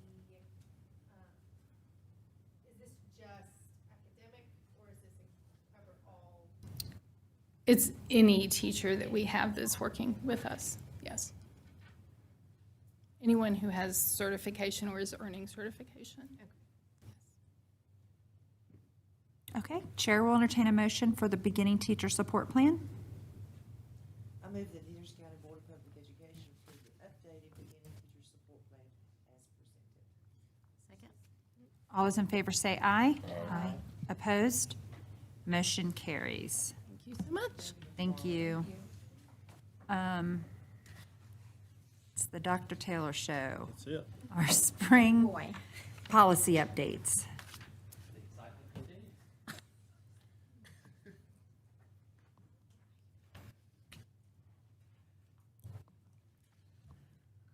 All right, good evening, Board.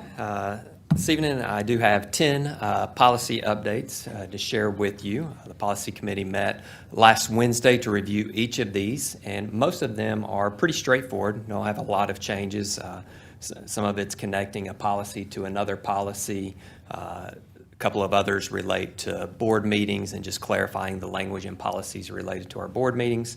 And then there are two that I believe are going to require conversation just from what took place in the committee meeting last week. And those two policies are Policy 4135, tuition for discretionary admissions, and Policy 6220, operation of school nutrition services. So those two I know are going to require a little bit of in-depth conversation. But before jumping to those two, I would like to give the committee an opportunity to share and add anything to that that I've said as an intro. Well, not necessarily about the meeting, but I can't find these. I know you said that you had sent them, but I can't find them. Consent, right? Is that the- These are the ones that I haven't seen. They're policy updates. 1510, 3430. It's just minor changes, but I haven't seen them. I've actually seen the actual policy. Right, the updates as to what they are, and I understand it's probably just, like, one of them that should have made it into this list was the hyphen that should. Well, we already approved consent, but could you send those out to us, please? Well, Yes. So that should be in your inbox. They're inside of the Google Drive folder that I Oh, the shared. Google Drive. Okay. So I just popped that right back to the top of your emails. Apologies. And for the public's You told me, but I didn't. For the public's knowledge, there's two sets of policy updates that we always do. One is if they just have a legal reference, if they have a colon or a punctuation piece or an updated legal reference, those are ones that we handle internally. They don't come before the board for a complete conversation. It's just technical changes. The ones that you see now are the ones that involve some discussion of some potential substantive changes. Excuse me, I'd like to talk about policy 1310. Me too. / 4002. Are we ready to do that at this point? A little that's the first one. Yep. I'm a little concerned about, let me pull it up, I'm sorry. And I don't know whether this is a requirement from the general statutes. On page 2, to the extent practical, parents and students will be provided advance notice of classroom discussions, activities, or assigned readings, so that the parent has the opportunity to request that the student be excused from such classroom discussions. How do we propose to manage that with our classroom teachers? And question number one, is that a requirement because of a change in a general statute? I believe so, because it's connected to policy 3510. And so that similar language that is now in this or being proposed for this policy is already present in that policy from an update that was done at the last round. Dr. Revis, several of these, and it's kind of a theme with 3 or 4 of these policies come about because of some lawsuits and decisions that came down that said expanded parental choice and how things are presented to a really kind of a granular level. And I share your concern with how that's going to actually look to give those options to parents on a lesson by lesson basis, but that's been the I'm concerned that drift. things like this drives our teachers out of the profession. And Kathy, we did talk about this one because of the wording to understand, okay, we're not being given a timeline, they're not being given a timeline, how is this laid out? Sheila had a lot of concerns with that particular wording too, and we talked about it that, and then Mr. Garrett kind of went into detail about what, if any, of the situations we've had within recent time and how that's been handled and if we've had any and what those have kind of looked like. And it does make it difficult because we don't get you have this many days or you don't have this many days. It's, we discussed, because to the extent practical, it's vague in a sense. But the way we discussed it was, I know for elementary, middle specifically, there's newsletters being emailed regularly, whether it's weekly or monthly, or that already is happening. And to us, that was meeting this expectation in itself. And a parent has the right to, at any point, go in and request whatever they want. They already can do that and have access to do that. So as long as there's some, which our teachers are already doing, it may look different teacher to teacher or age dependent, but the newsletters that they kind of send would be, yeah, correct. This is the units we're going over, like, they already meet this standard from what we kind of discussed in our interpretation of it. I don't think it means like a brand new concept of a concrete weekly or biweekly you will need to send. As long as they are doing what I think most of them are already doing, is in that general communication of, like, whether it's a grade wide or we had, like, team teachers, it would just like, however it looks, there is some sort of communication happening with, here's what's coming up. And if a parent sees that and has a question and wants to know further, then that would then be on them to, hey, what does this mean? What is the, Well, and at any point, any parent at any school across the district can go into any school and say, hey, I would like to see what is coming up for third grade.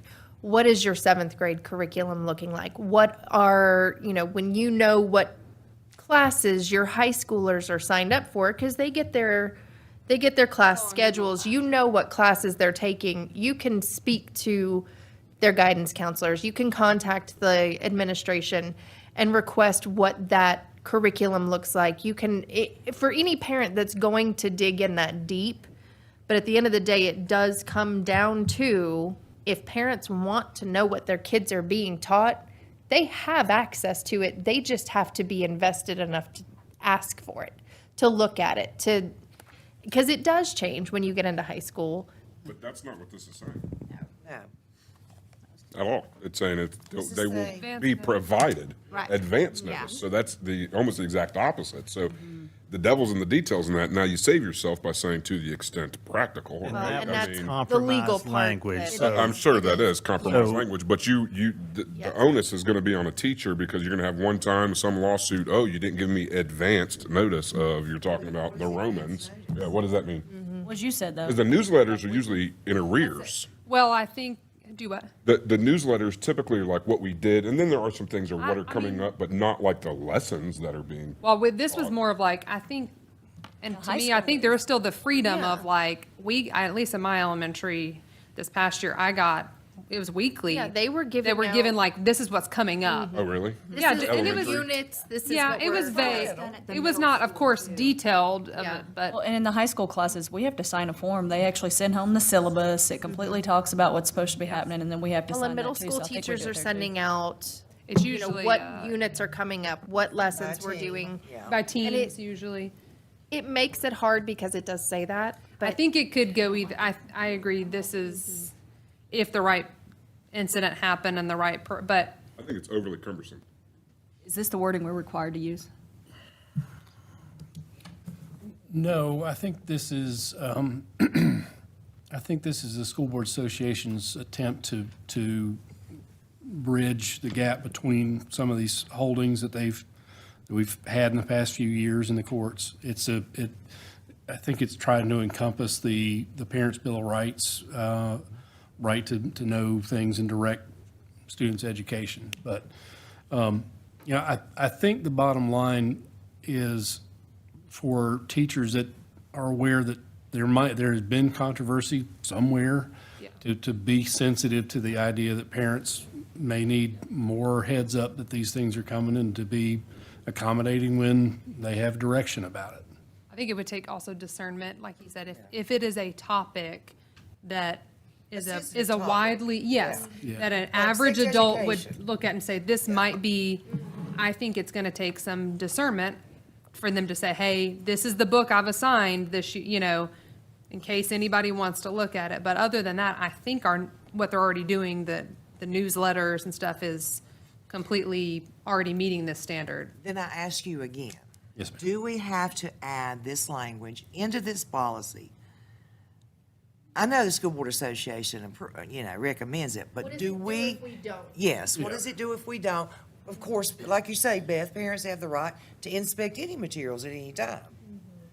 But this Effectively. indicates that teachers are going to proactively reach out to parents in advance it just says classroom discussion. I'll say the It doesn't mean discussion. I That's can't everything. have The an discussions impromptu is the one that's a discussion. little bit, Come on now. discussions go where they go. I yeah. think, I don't like that at And, all. well, I doubt there's much comfort for people who aren't nerdy attorneys in the word practicable. Yes. But that is what that word is sitting there for, is to say, if you're, the social studies teacher and you're just teaching what's in the text, and all of a sudden it is turned into, it takes a left turn on you and you didn't plan a discussion.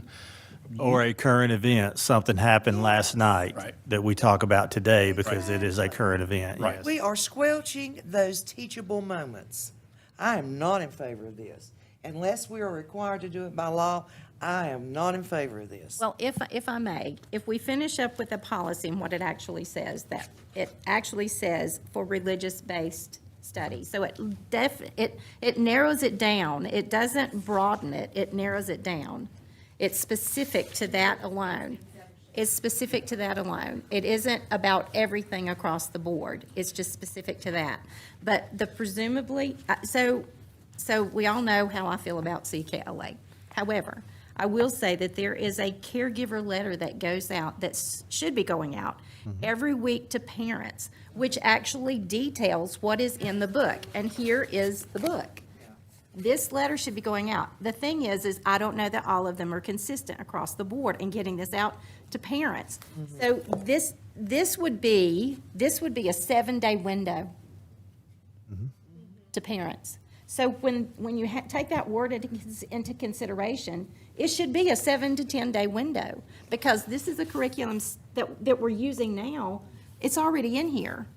Everything's already in here. So as far as the religious-based, it's not about broadening it to everything, because yes, there are current events that come up, there are topics that come up, and that should be eliminated from that.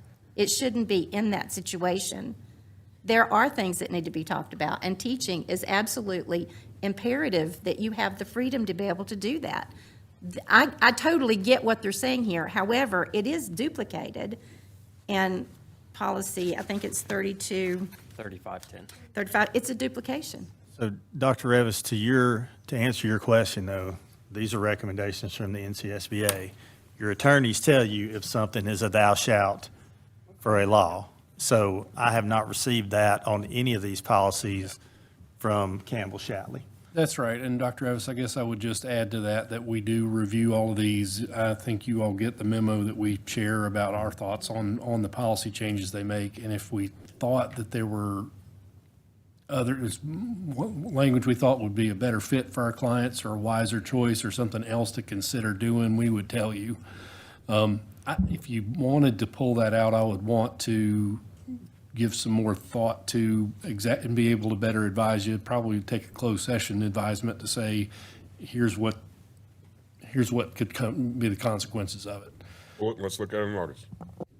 What'd you say? Pull it and let's look at it in August. You could do that. Just like put a pin Yeah, in just it. we'll put it back to the side and come back to us and we'll talk about it again. You could do that. It doesn't change the law. It doesn't change Parents' Bill of We can Rights. just not vote on this. Yeah, you just pull it and wait You can and set this one aside. some more information. And that's why they're listed separately, so you can set that one aside. Okay. This is the discussion. Yeah. Do we need a motion to pull Well, hold that? on, while we're going to look on that, there's something else in this policy I do not like. If you will go, if you'll go to page 12, and number 5, says instruction on gender identity, sexual activity, and sexuality. Instruction on gender identity, sexual activity, and sexuality will not be included in the curriculum provided in kindergarten through 4th grade, regardless of whether the information is provided by school personnel or third parties.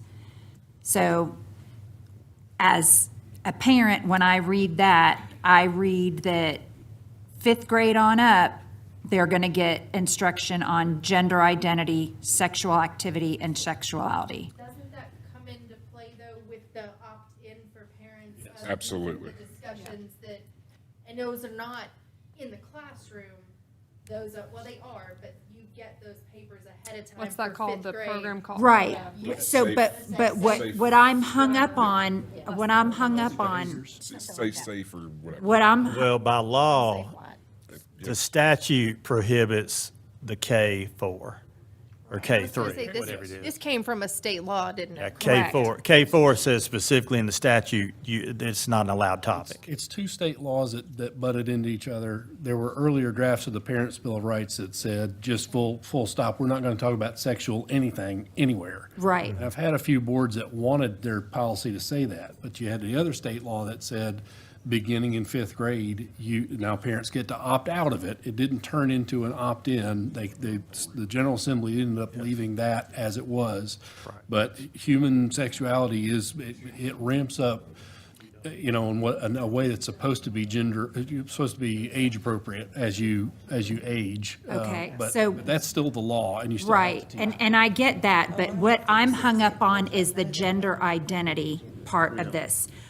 We do not do instruction on gender identity at all. Not an HCPS, no. No, and so if that's in there, But I think, It's leading people to believe that we do. but I think during that curriculum, they're talking about boys have these parts, girls have these parts, right? Is that not gender Identifying identity?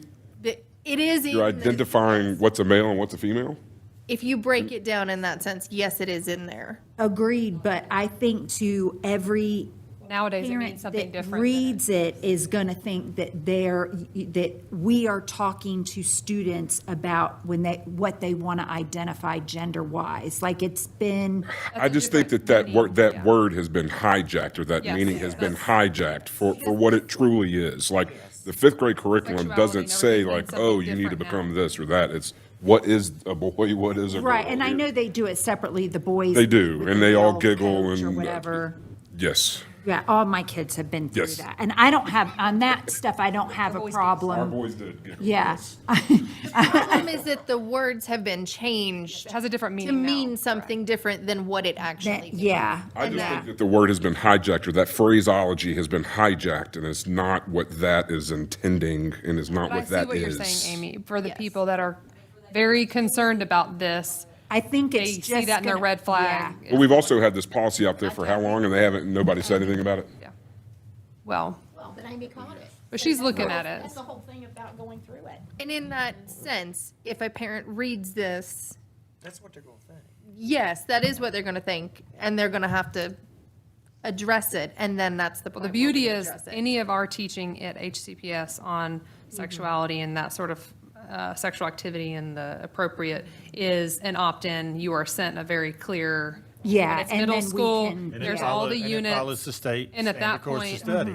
parents can say, hey, excuse me, I would definitely request. And we might even start, because it's what, middle school, what grade is it?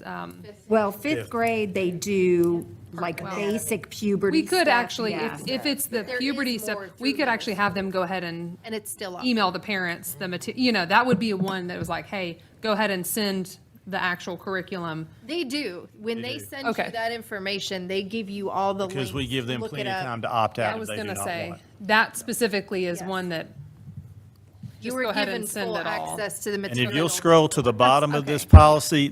policy is one that is updated all very frequently. Okay. A lot of policies Yeah. sit there for years. Yeah, But this is this is- one, because you did it in October of this past year, August before that, November of the same school year, August. So you changed it 3 times within one school year in the 24-25 school year. Uh-huh. And you'll take it again next year. I think And- we just need some terminology change, maybe puberty, growth and development, whatever. But that's a hot word. It's a big buzzword right now. Are you just, they are.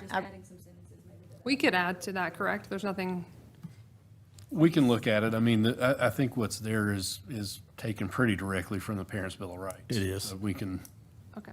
look at what's possible to do. And again, I understand I've had other clients that had the same concern, like, how do we not make clear that we're not trying to Right. indoctrinate anybody with anything, which. Yes, we want them to do their homework and come to school. Well, and parents are given the Attendance. material, so it's given to you well ahead of time. So that parents I can think go so. through it, watch the videos, read Probably the not. material, see all of it before they ever decide, I want my child to participate. You just don't pass it. Totally agree. Yeah, totally agree. So We can put some clarifying words in Th- there. This is just one You policy. know where you messed up? You said, I think we're gonna talk a lot on number 5 and Yeah. See, I would have bet this one. So Amy, I want to say Here, hold thank my you for beer. catching that because I was You were watching honed in on for, the red change. I was watching absolutely, the new edition, so thank you for catching that. And I agree with Dr. Revis that, changing that terminology just a little bit would be great, but. So can we are- add that to our, thank you. Are we looking to pull it? So. We're gonna I put a say pin in let's that. just not pass So this what the right now. board can direct us is to bring that back In in August. August. Okay. With So different you don't have to act either one way or the other. You can just say, we would like New to. version. more clarifying language. Thank you. Now, I'm gonna tell you, I'm just one board member. I don't care what our school board association recommends. I really do not. Because we live in this community representing these parents, and it needs to be clear as to what our intent of our policy is. Well said, Dr. Revis. Well said. And I said it in very professionally. I was thinking about not, but. It was plain, though. It was We'll good. take it either way. You have the freedom to do what you need to do. Well, that's why we go over them, folks. Okay. That's why we go over them. Okay, go to the so second let's one go that's to not the so next hard, one. right? Let's see. Let's see what we can do with this one. I didn't have any other questions. The rest of, outside of the good. two he referenced, were all just basic. Yeah, they were Yeah. not anything, unless someone has a question, the policy committee, the three of us, there was no issues with. What are the ones we have issues with? Well, not That issues, was- just needing to That was have. the only one there. It's, we did, just so that everybody has a chance to look at it and kind of put in their We'll have input. to make We it all as- had some ideas of what we would like it to look like, but it needs to be something that everybody can agree on. So 5, sir, is your one about out-of-county tuition. So that, Okay, that let's needs look to at be- that. That needs to be decided before you then make your next, We needed to, we because need to. July will be here before we know it for the flex calendar schools. And then number 9 was the one about some pieces of the child nutrition, which also will relate to some of our other procedures and practices internally. Okay. Yes, we can jump to 4135 tuition for discretionary admissions. And so this policy has been changed based on conversations that this board has had about a desire to potentially waive the tuition fee for those students who enroll with us but live outside of Henderson County, but still live in North Carolina. So I did work with Mr. Henning to draft new language here that kind of meets that, hopefully, the conversation that took place last month. So the revision begins at the top, where it talks about that unless otherwise provided in this policy, students admitted under Policy 4130 discretionary admission or domiciled in the state and reside outside of the school system boundaries, so outside of our county, shall not be charged tuition if the student enrolls in a school operating on the flex calendar on or before August 30th, or the student enrolls in a school operating on the traditional calendar on or before September 30th. And what those two dates hit is guaranteed that a student enrolls with us before day 40. When we think about state ADM, they take the best of day 20, day 40. And so those two dates would guarantee that the student is on our roll by one of those two dates. And then after that, the policy would remain the same in that students who enroll with us after that date would still be charged a tuition rate based upon the time that they are enrolled with us. And for the purpose of the public listening, those two dates would coincide with us getting funding for those students to attend our schools for the year. So this would, in essence, say that if you're joining us from out of district to not have to pay the tuition for approval, you would have to join within those first two windows, which allows us to count them on our ADM, which draws down state funding. Just briefly, what I found about that is it's discretionary whether to charge that tuition at all. Yes. There is nothing that qualifies it to say you could, decide to charge it or not charge it any particular time. So this program works. You can do it this way. And again, for the public's knowledge, I think it's important to share that we have found no instances where there's more than 6 or 7 or 8 kids who are not an employee's student who are not already having that waived. So you're not talking about huge numbers of kids here. You're talking about less than 10 a year. So, a couple things. Number one, we have the ability to charge, we will charge them tuition if they're not there within that window.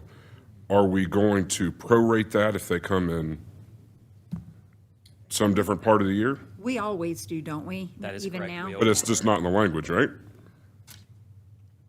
Said the student shall be charged tuition. Maybe should we say prorated? Prorated tuition.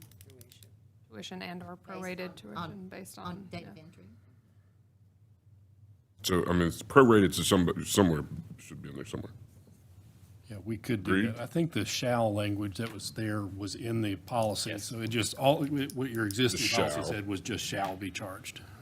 Yeah. Which, Yeah, so the rest of it down below, then, once you get past the sentence about That's all students that's all enrolling the after numbers. the applicable, Yeah. the rest of it matches the policy as it currently is written. Well, I'm just thinking out loud, so making sure, I don't know that if we're gonna change this thing, why not change it that you add prorated language in there, right? Yes, I think you ought to make it match your practice. And And again, this does not change any of the discretionary reasons you would not allow somebody to come in. All of that stays in place. Let me ask this now, does there need to be any type of language on that at any point in time we can suspend this as well? I mean, Because let's say an influx, we've only had 7. Let's say 70 kids hit our doors and we're like, oh God, we don't have the staffing to do that right now, or whatever the case may be.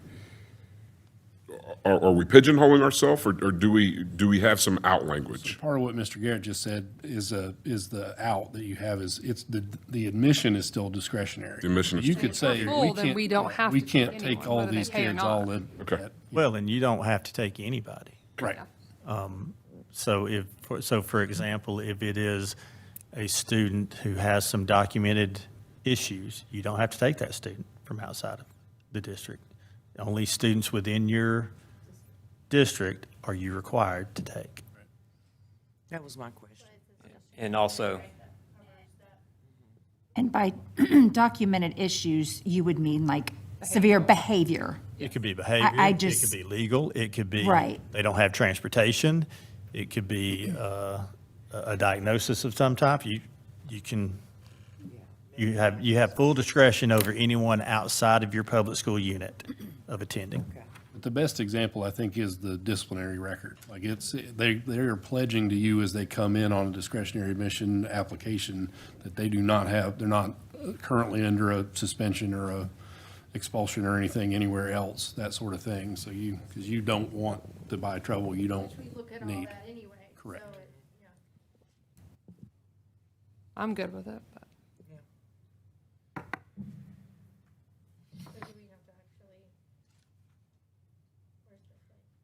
On the second, or we're going to do a second reading on these? no, with these updates, they're first, so I think that would be, I would like to see a pro rata or some type of language in there about that. so my question, Mr. Henning, would be, would it make sense to go ahead? I mean, I would like to pass it approve as is? this, and then we can update it in August. That's fine by me. I would ask that you, if this is your We need to intent. we need to get those letters out. Pass this so we can send that out. I just think you protect yourself. We're already doing that procedurally, so we've got that as established procedural. But by the time you can add that in as a parenthetical or whatever you want to, you're going to be within that window That date of already. already enrolling with us, so you will not have to No, I prorate want to that. approve this. I want to get this out into the media, into our social media, and get this thing going. And then, but I would like to see that language. Add that into the motion. So, Just if. No, you would No, approve you and approve then. it, then you bring it back, and when you. Another guys sit directive, down ma'am. Okay, there in we go. August, bring it. I move that Henderson County Board of Public Education approve policy 4135, tuition for discretionary admissions as presented. Right? Are we taking these one at a time, I guess? We can do them all. As I long as didn't think we were, That is to your discretion. Well, I mean, I'm fine to take them all at once. We Well, don't have, so. you can say, another one we have to look at. But there's a motion on the floor. Right. Okay. a Well, second. and I did second. I think we need to, Pull your motion, and then we can do these at the end. I'm fine with I that. think we need to hold the motion. Yeah, and do that's it Just again. rescind your motion, I right? rescind mine, yep. Okay. okay, so then we're going to go back and look at Then we go back and the, look at the- which one was it? You said 9, So, right? Ms. Clayton, did you get that? Motion withdrawn. She's on it. I don't want Mr. Henning to have to. Yeah. All right, so now transition to policy 6220, operation of school nutrition services. So there's minor editorial changes as you scroll through this policy, where they change the abbreviation, or they abbreviate child nutrition program to CMP. But then the changes start happening in section B, meal charges there, starting at the bottom of page 2. Again, minor there on page 2 with changing child nutrition program to CMP, adding in guardians or guardian as well. But then down below is where they start talking about student meal charges, student meal debt. Currently, as the policy reads, it says that our schools are limited to where they shall not impose any administrative penalties.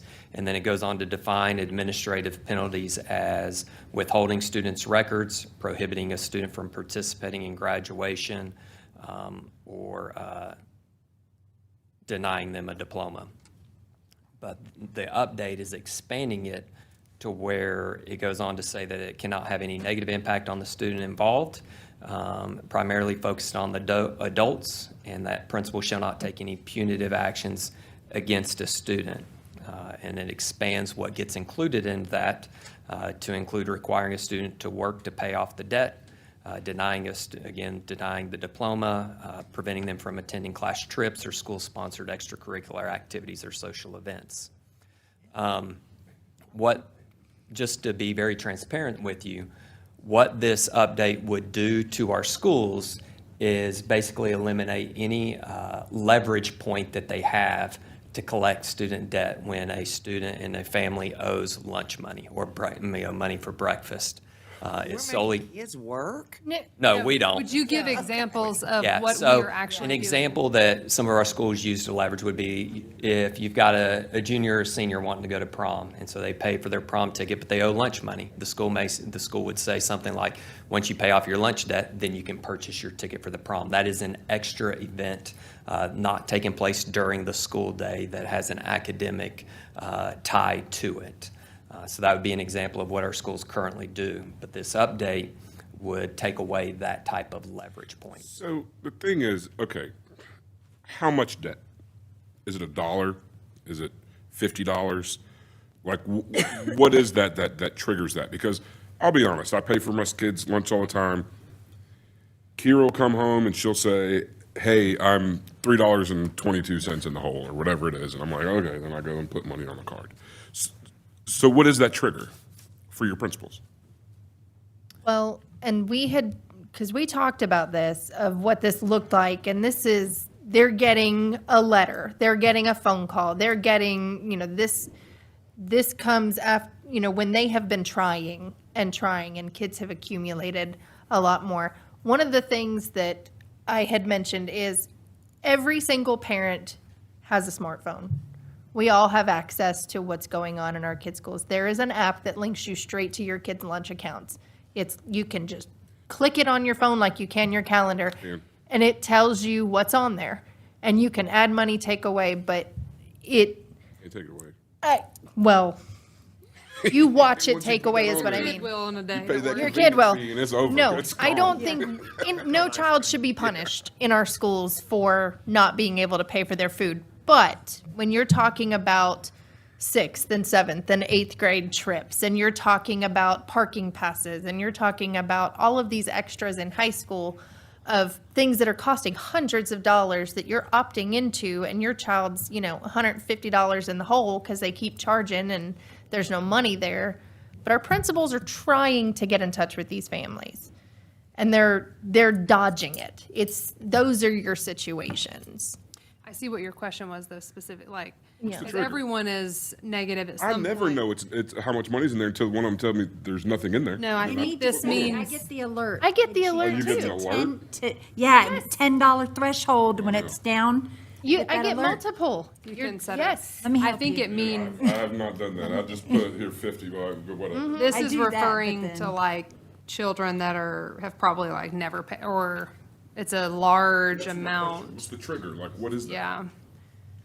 And we're more talking about middle and high school only, because elementary, nobody's touched, we're not messing with a kid. But we're talking about, when we were discussing it, the only potential punitive, if you want to call it, is straight up extra stuff. We're not talking about field trips, we're not talking about field day. We're not talking about anything that's a normal, in class, in school. This is straight up like Dollywood. Like all these, it is a little frustrating for a principal if you owed $300 and you're refusing, and then here's a $500 check. Like, so in that instance, I'm like, okay, wait a minute, that's a problem to me. If you're refusing to pay for your kid, you're ignoring and refusing to pay, but now you can, it's a very extra. What about for kids, like for instance, that they have a job, and they're buying their own prom ticket, but their parents aren't sending them with food, and their parents aren't paying their Well, lunch. they should qualify for free food, and I feel like there should be some teacher, somebody should know and can qualify them. So from a practical standpoint, folks, if you know a kid's paying their own way and there's some lunch charges on there, you already are working with that kid.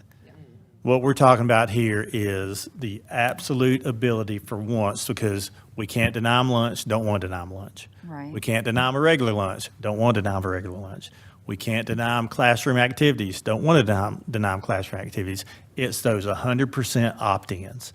So the class trip at the end of the year, the prom, Those are really some of the those only ones you pieces. have, right? 'Cause Yeah. Middle and high parking fee at school the beginning and all that stuff. And middle and high school is where you see the debts continue to go up higher because a kid may just never tell their parent or may ignore it if they think that there's nothing that's going to happen to them.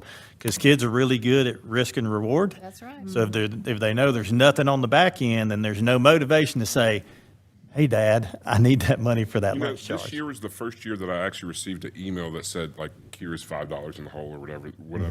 And I only received it like the last month of the school year. And I know she was negative 3 or 4 times before that. Are they doing that? So the people who get the letters are the ones that are consistently in debt. Luke Garrett owes money sometimes because I walk through and I'm like, all right, just charge this to my kid's account. Tell me how much is on it. Oh, he's $5. All right, so then I put $50 or $100 or whatever, and say thanks for telling me, kid. But you have But 2 weeks but to that's buy a prom ticket. but you're not on You're that gonna list know. every time. Yeah. And these principals are there. You're talking about 10 kids, maybe at the high school level. You're talking about Hundreds 5 of kids at the middle school level. And what you that are look at is refusing when you look at their history, man, they didn't pay their lunch debt in 6th. They didn't pay it in 7th. They didn't pay it in 8th. So they you didn't pay it guys in are 9th. asking to basically be able to have that one thing that's at the end of the year, really just prom and that. What we're asking is for To be the, able to hold that out. what administration's recommendation would be to leave the policy as it is and for us to talk about procedurally what would be allowed. I think that is a great recommendation. And not only that, but there's a follow-through with this that actually teaches a student, responsibility. It's a debt. I'm telling you, as a high school principal, the best debt collection I had was prom. Because it's in May before graduation, and man, they found track uniforms, they paid for parking, they paid for a book that was missing, Chromebook charges, all that magically showed up. Because of a privileged event. Right. Prom is a privileged Prom is a event. privileged event. Everything that we're talking about here Yeah. is a privilege. Yeah, I never debt. kept a kid from going on a class-related field trip. I never kept a kid from an experience. I never kept a kid from eating. From field day, for the record. Right. But I did keep a kid from prom from buying a prom ticket until that showed up.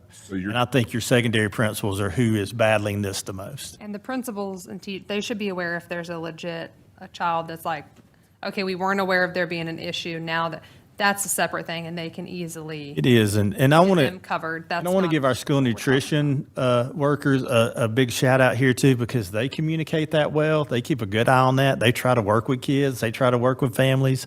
We want to give folks the benefit of the doubt, but at the end of the day, that is a separate program, as you know. And whatever debt that's incurred, your local money has to pick up. And if people don't think there isn't any accountability, you will see, I fear, you could see your debts continue to grow. It's sad because not every adult feels the same. Like some people are like, oh, there's no issue. Fine. Like, Correct. I don't got to pay. Like there is a percentage of people, adults that will 100% be like, fine by me and have, like it's inappropriate. It'll be inappropriately used. And that's what we're trying to prevent of like, Okay, hey, we've got the policy and we've got the red that's the policy update. Recommended. And so are you looking to just take off that or social events, or you're looking to leave it completely as is? Are you, Well, what are you looking for? Requiring a student to work off to pay the debt, that part doesn't need to be in there. We're not making our kids work for. but it can say it because That we're says not- prohibited, right? Oh, What do Yeah, you that recommend, line above it, Mr. yes. Garrett, for us? So really, it's just social events, I'll say the social right? events is the one. Because you said school-sponsored extracurricular, you want them to be able to do that, right? Class trips, you want them to be able to do that. You're not going to keep their diploma. Withholding records. If it's a required class trip, that's what we would do. So social events is the only thing that you're trying to take out of there. Am I reading this correctly? Extracurricular activities would be the other part of it. That says well, so is that a Dollywood trip or is that a? Yeah. Yeah, I mean, those are school sponsored. I would think it is. But is muddy sneakers or whatever we're doing, is that school-sponsored extracurricular? Well, with the other one. They're not paying for that, though. They're not paying for that. Okay. That'd be considered like a curriculum thing. We're talking about like a, I hear what we're trying to do, but what are we trying to do inside of this policy?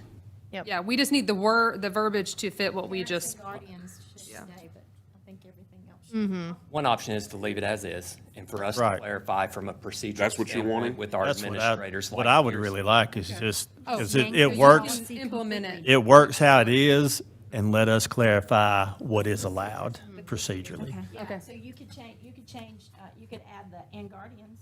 Or we'll just pull the whole policy. You just pull the policy and you don't do anything. I think you can do that. I think it's worth remembering that the way we get here is that about 10 years ago, and some of y'all were around for that long in school, remember this, that this all is a push from USDA, and it's about the funding of the free and reduced lunch program. And they got the brilliant idea that we were letting too many kids skate. And that's where that alternative meal came. It's been real ham-fisted, like, oh, we'll do it, we'll serve them a cheese sandwich, and that's how, and nobody wanted to do that because it's such a name and shame kind of thing that you just out a kid for their parent not paying for their lunch. I do think the vast majority of it that's been the experience since they changed that, and we have tried to pursue those debts more. I think lunch, like school nutrition folks have been pursuing that forever, but this did kind of make us buckle down. And it isn't the folks that are $2 or $3 or $5 in the hole every now and then. It's hundreds that they just let it roll and often have the ability to pay it. Will we deny a kid now to be able to walk across the stage? No. I don't think, so none of that stuff, right? You didn't do that. And we've never done that. Or their diploma. Well, and we don't. talked about, like, through the summer, when Mr. Garrett is meeting with his administration and his staff, kind of going through and reiterating what that needs to look like. We don't need mass letters going out to all parents at the end of the year of, if this doesn't happen, we don't get to participate in field day, or we don't, none of that kind of stuff needs to happen. Not punishing a student in any way of something that pertains to school, extra stuff that you decide. I'm going to send my kid on the Carowinds trip, and I'm going to, if you're $100 in debt with your lunch and you're going to spend $150 on a trip, there's a problem there. Right. And that's what we need to deal with. Yeah, we'll Yeah. just pull it. So if you would leave it as is, what we'll do is put together those procedural pieces, which we've already got. We will codify those. No changes, just pull it. Yep. Correct. Okay. Okay. And then we're pulling Number We're one. pulling So number one, I'll so. do- I make a motion that the Henry County Board of Public Education approve policies 2, 3, 4, 5, 6, 7, 8, and 10 as presented. Second. All those in favor say aye. Aye. Opposed? Motion carries.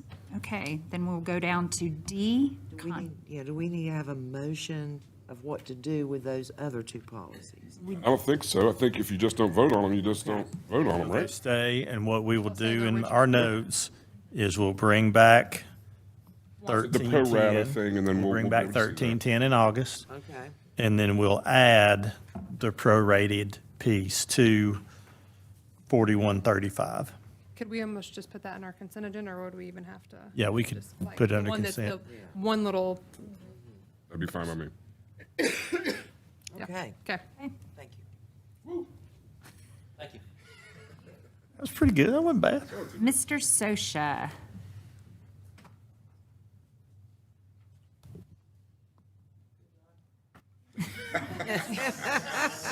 The biggest fan is over here. She's been waiting on you. What is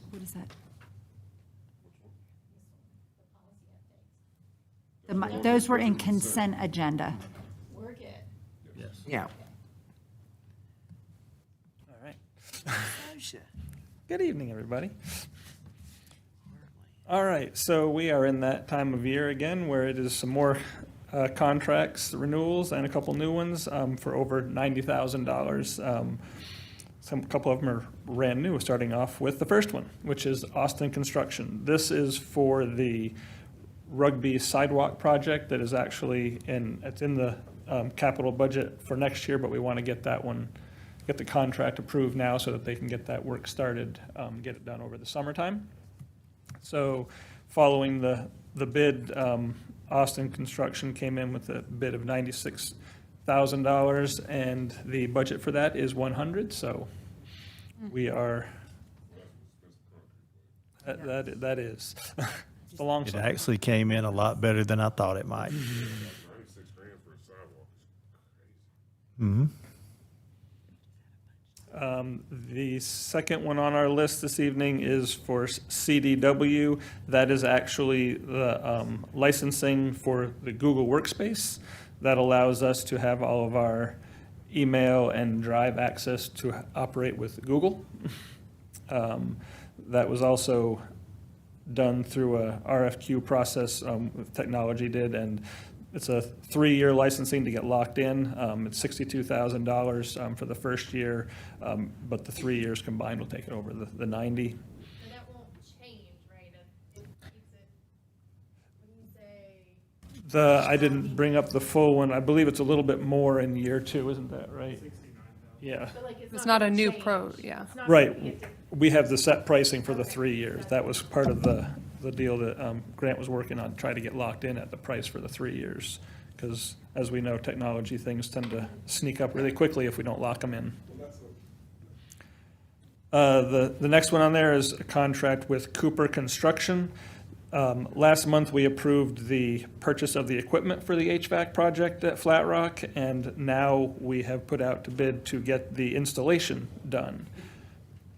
This is one, the contract, the proposal is attached in the documentation. The contract we are still finalizing. We anticipate it being the base with that one add-on for $194,900. But we're asking for a not to exceed $200,000 should anything change in the finalization of that. But we don't expect it to be any different, but it wasn't quite finalized before the meeting today. So this one looks a little strange again because we've already purchased the units through state contract. You approved that in May. So this is for the installation piece. We want to make sure that the contract is solid before we actually sign the contract, but we also don't want to wait until August or have a special call to come in. So if you would be willing to approve it not to exceed like you had previously a couple of times, then we will make sure everything is in place. This HVAC bid and the Austin Construction, the concrete bid isn't a sign to do more CTE programming. I don't know what is, because that is a lot of money for HVAC and for some concrete. Yes, sir. It's crazy. Sorry. Learn a trade, kids. Learn a trade. For sure. That's a very good way to go. The next contract on there is Heartland. That is a child nutrition software system. We went through an RFP process, our department in finance and with the folks in technology, making sure that they were going to be a good software, and Heartland was selected. It is actually going to be cheaper than remaining with the Link Nutrition software that is being phased out to their new system.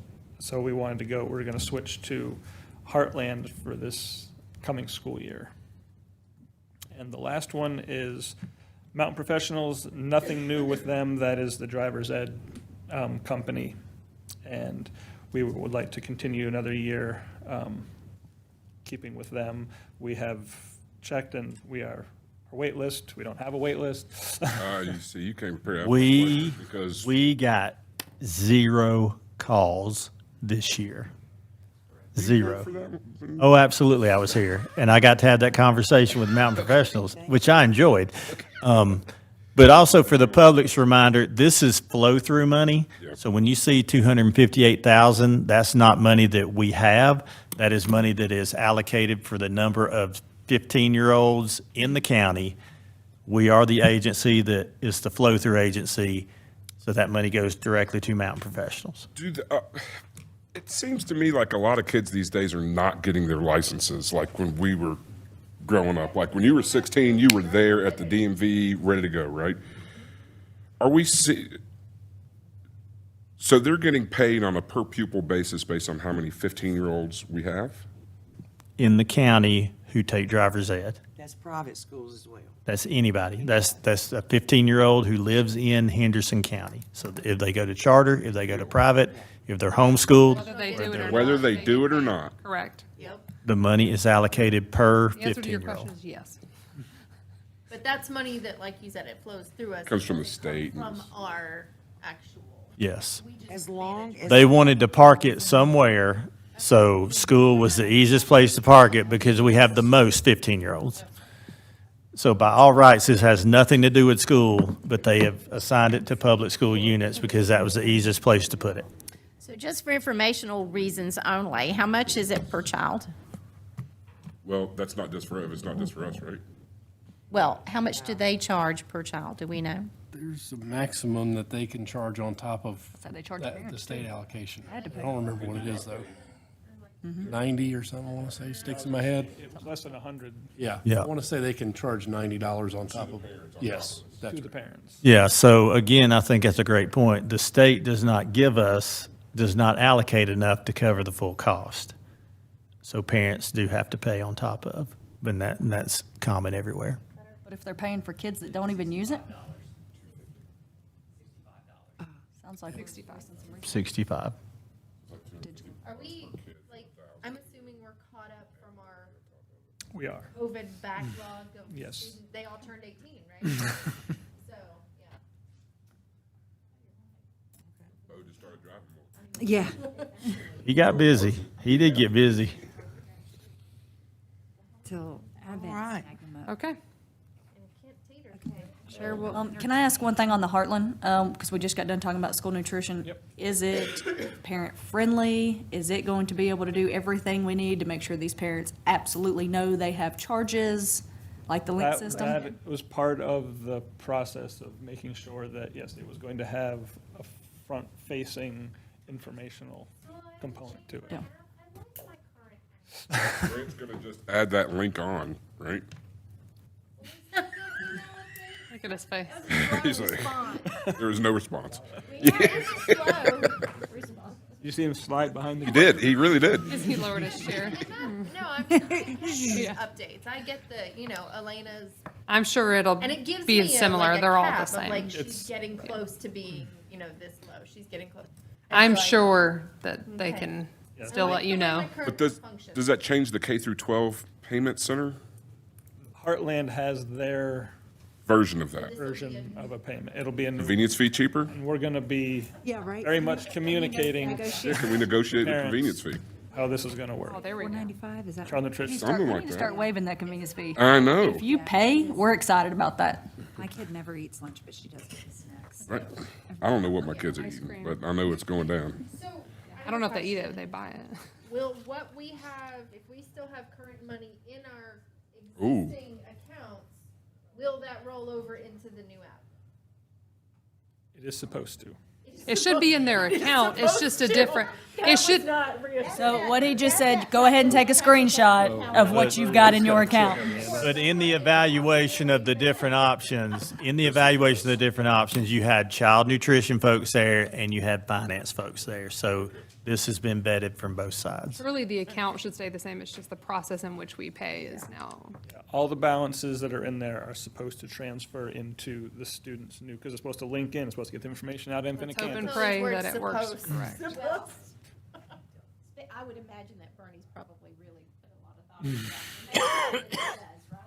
Oh, we have asked, and they have said yes. Well, let's get it approved, so hopefully they can get it switched and parents. I move that the Henderson County Board of Public Education approve the waivers, contracts, and purchases as presented. Second. All those in favor say aye. Aye. Opposed? Motion carries.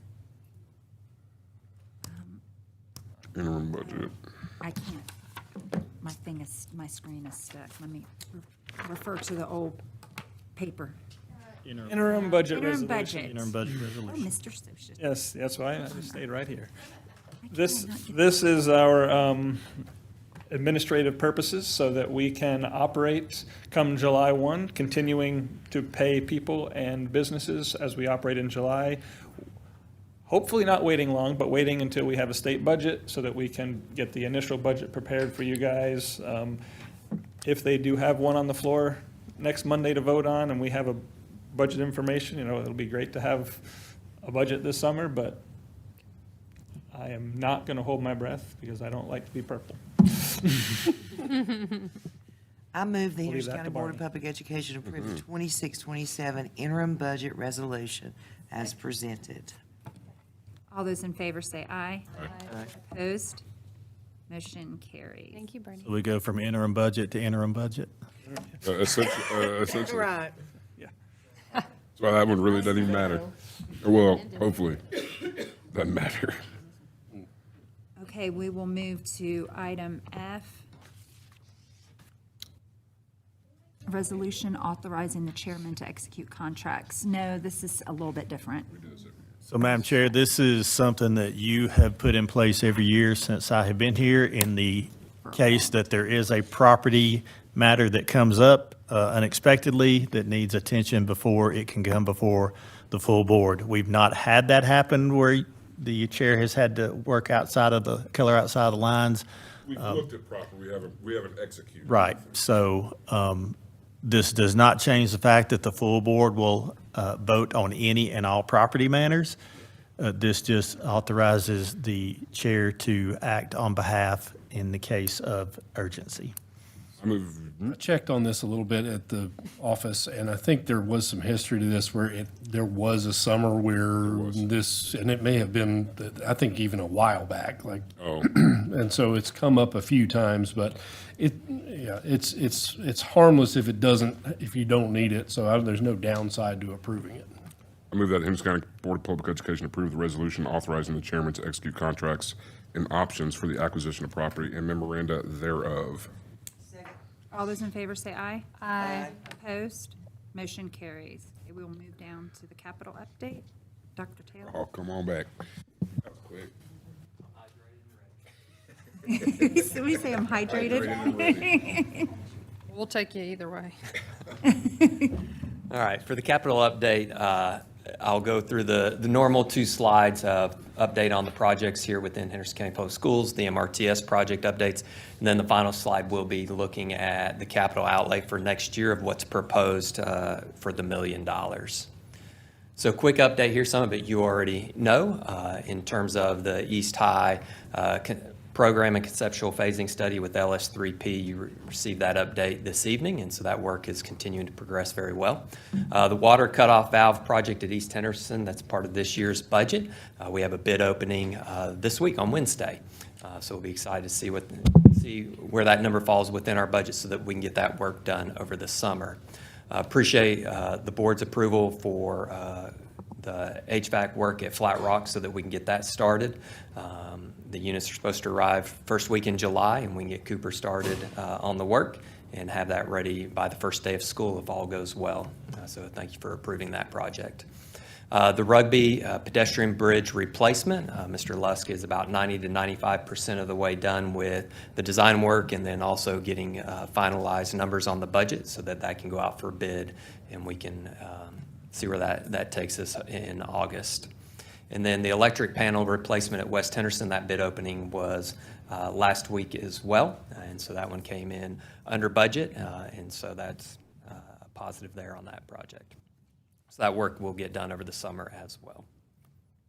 As we look at MRTS, Atkinson had a bid opening on June 3rd. Unfortunately, we only received 1 bid, even though more people were present at the walkthrough. And so the county will have to put that back out for bid again.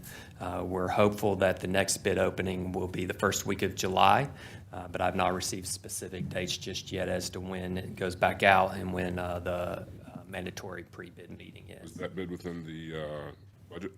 They don't open it because there weren't enough. There's only one. Right. Do we know? They invited him to leave the bid. He didn't. Because he's gonna up it because there's only one person, so you go ahead and add 10% more to it. There is that potential. Do we know why? We don't, and there were like 7 companies that did the walkthrough.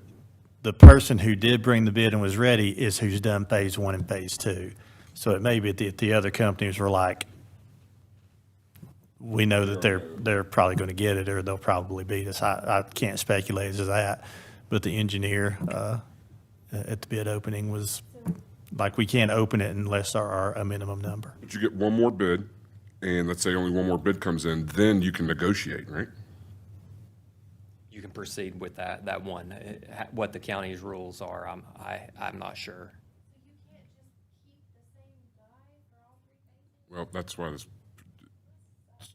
Well, never should have been but phases to begin with, but. he could jack up his stuff. Correct. And that's why it's good to go. But can't you, isn't there statutory law that if one other bid comes in, Bernie, that then at that point you can negotiate with that person? You're not bound by that bid. You don't have to take that bid.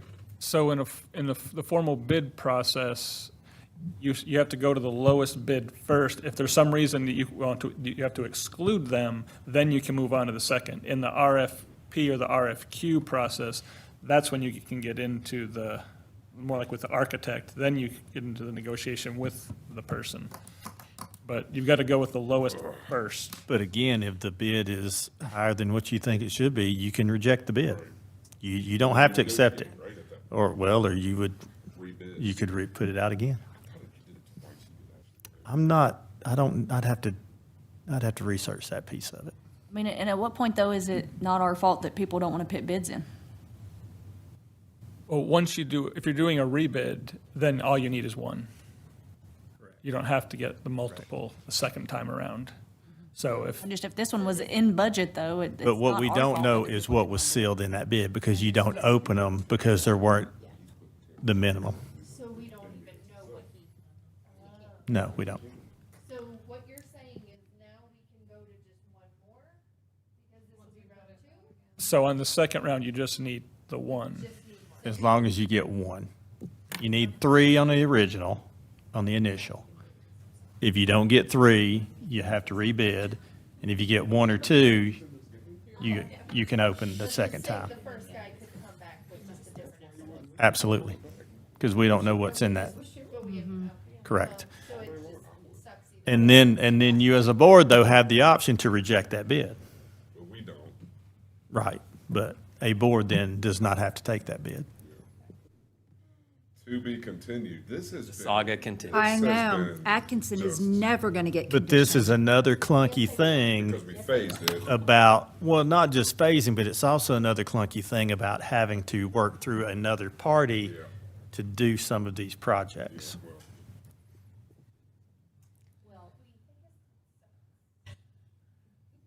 As we look at the next 2 projects, the HVAC controls replacement, that continues making great progress. Paving at Hillendale Mills River is in progress. They're just getting started. That's actually work from last summer that just ran out of time before the school year got started.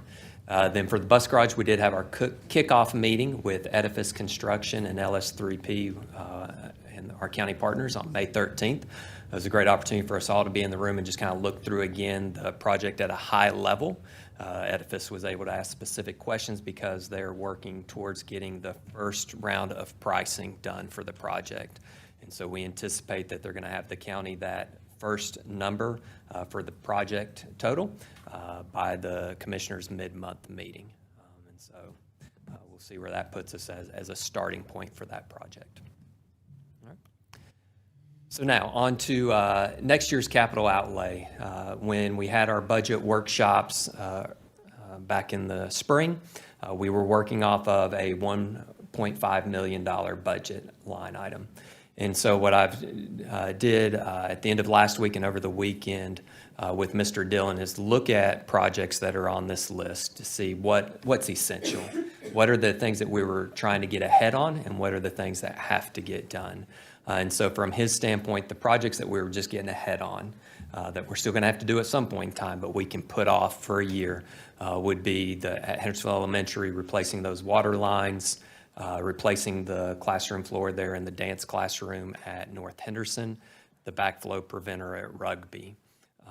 Those, I know. that? It feels wrong. A lot. I believe it was 65,000, if I remember correctly. The other one that we went ahead and took off as well is carpet and tile replacement. That was 100,000. Those are things that we've been making slow progress on each year because of that line item.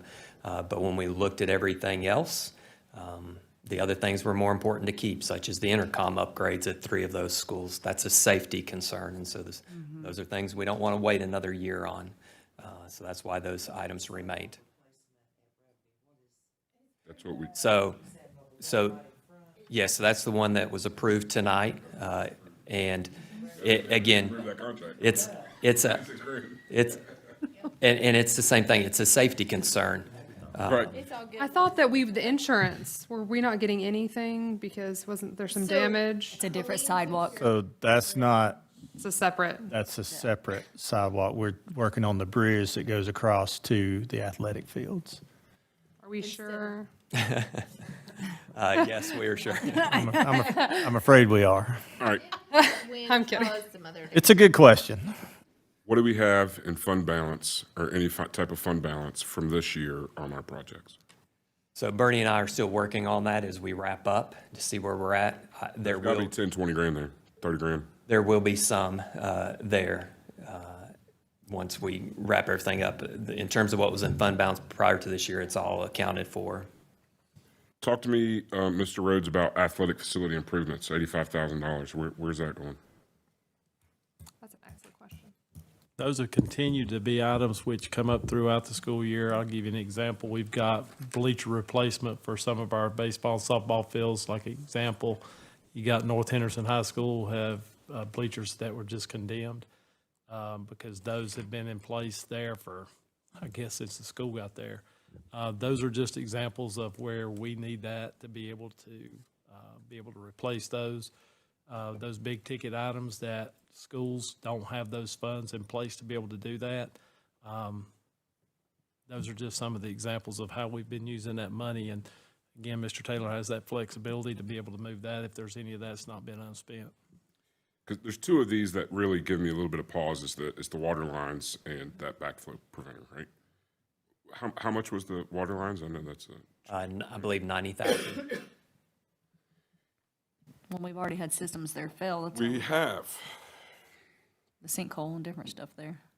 So one option you could entertain as a board is to let us wrap up the fiscal year, see where we are and what money we could move forward and how much that total would be. That one in particular, I think needs to, if we need to, I don't want to do this, but if we need to cut some things to try to get water lines done so that we don't have any catastrophic failures that are going to cost us more than 90 grand, might be something that we really need to look at. Like, you know, I don't want to give up 20, 30 grand out of band instruments, but to not have a water line go down, I would. Yeah, because that shuts the school down for a while. And so I think, you know, there's some things we can't get away from. The activity bus is what it is, right? We need an activity bus. Bus camera system. That is one potentially. I spoke with Shelley Brown, our Director of Transportation, today about that specific line item and whether or not her budget potentially could take that on. And if they can, then that would free that money up. I mean, is that more important in for this exercise than a water line? I think for safety and security, it's been used a lot. The buses, yeah, I mean. We've got some buses that don't. But if it could come from a would be different nice to have funding. Could Yeah, really for help sure. that one. Yeah. When would you know the answer to that? When would you, for the bus camera system to be able to fund that? Potentially by our August meeting. Yeah, Just from what he said that day, it seemed like that particular line that's inside of the wall, correct? It's like in the wall and it runs in the courtyard and whatever else.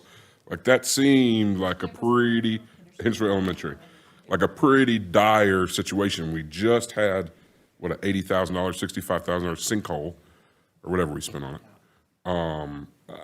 I would think that one needs to get funded somehow.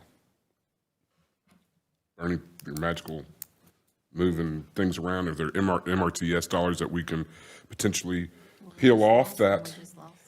So off of the items that were taken off, is it this board's desire that that be the one that we really try to see what savings is left from this year and put it back on the list? That and the backflow preventer. Okay, Those would be the top two. top two. right? Well, and the backflow preventer, that's more, we're kind of being made at some point to do that, right? That's more to come up to code. Yes. It's not, has nothing to do with the operation of the school or the operation of the water. Those are those, we have a mandate to install them, but there's not a deadline to install them.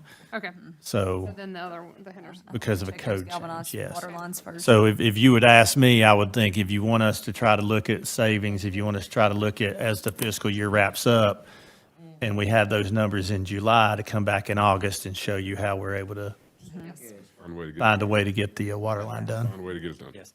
Now, in full transparency, if you go back and look at the 1.5 million, the athletic facility line was cut. It was 100 grand. It was 125. and it went Yes. to 85. The band instruments was 200, and it went to Yes. 120. What that 120 still funds is, and fortunately it worked out because that was the number I needed there, but I just said, I wonder what the total is if you grant, because each band instructor submitted a list of what they are requesting. And so I said, what's the cost of the most expensive item that the band person requested and the least expensive? And when I do that for all the schools, magically it was 120. I love it when the numbers come together. I feel like there's a couple dollars laying around that we can find laying around in capital, and then if there's not, that we could ask the county for some MRTS dollars that I know are still sitting there, that we can push those dollars into there to replace. Yeah, there's some savings there. Because we have fund balance in the MRTS. Yeah, but we don't control that. Well, I know, We but. control the capital it's fund balance, still- but not the MRT. right. There is absolutely, the last time I saw is a couple $100 grand. Yeah. There's money there. I mean, I don't have a problem asking for that. So for the purpose of tonight, I'll approve that, sure. does this but- list look? Yeah. And I really appreciate Dr. Taylor doing this, because we found this out on Wednesday night. And he's got it ready for you today on Monday, so. Thank you. Good work. I heard you say you worked over the weekend. We just can't move money I around. mean, We when can't you're a shell doctor, game you that. gotta just do stuff. Maybe, okay, How old are those galvanized water lines? probably as old as a school. So which, Possible. what would that be? Old. Years, 70, Yes, 60s. it's before the 60s, wasn't it? That building is a late 50s, early 60s building, because they built 18 million schools that look like that in the 50s. So just, Those flat top buildings. just a recent occurrence at my house. My water bill started going up. And I'm like, well, so you call and they're like, well, it's on your end. Well, $20, I can handle that, just a little bit, I can handle that. And then all of a sudden it's like double what it typically is. So we're since August, right? I'm like, okay, great, we gotta get in there and do something. Galvanized water lines, a leak. It was like gallons per minute. So Open up the water table. it does that. And so are we paying a water bill? Oh, yeah. Oh, yes. we've got a So, water bill. so what I'm saying is even though it was minimal, it was me, I don't know how much water is actually feeding into that school, but it probably Let's saved a see. little bit of money. We've got 2 months before we long come run. back here. I would really like to have some type of email or something from you guys saying that, okay, we're going to either find that $90,000 or else we're going to go to the county and try to get some MRTS dollars to replace that. I just think that's, Well, the problem, it's in our walls too. it is in the Oh, yeah. walls. Well, Back Ours on was Monday and it'd be full. we're watching, I can say, as far as watching the resource, we watch the bill and we're making sure that we're not having those surprises every month. But to your point, sir, let us wrap up the fiscal year, get those projects and go back and look and see where those savings are and look at a couple of other line items we might be able to Bernie's got 22 move days some to things find around. it. June 30. Started. Already digging. We'll find it. Thank you. Yep. All right. Thank you. One more time, Mr. Sosa. Yes, financial statements, Mr. Sosha.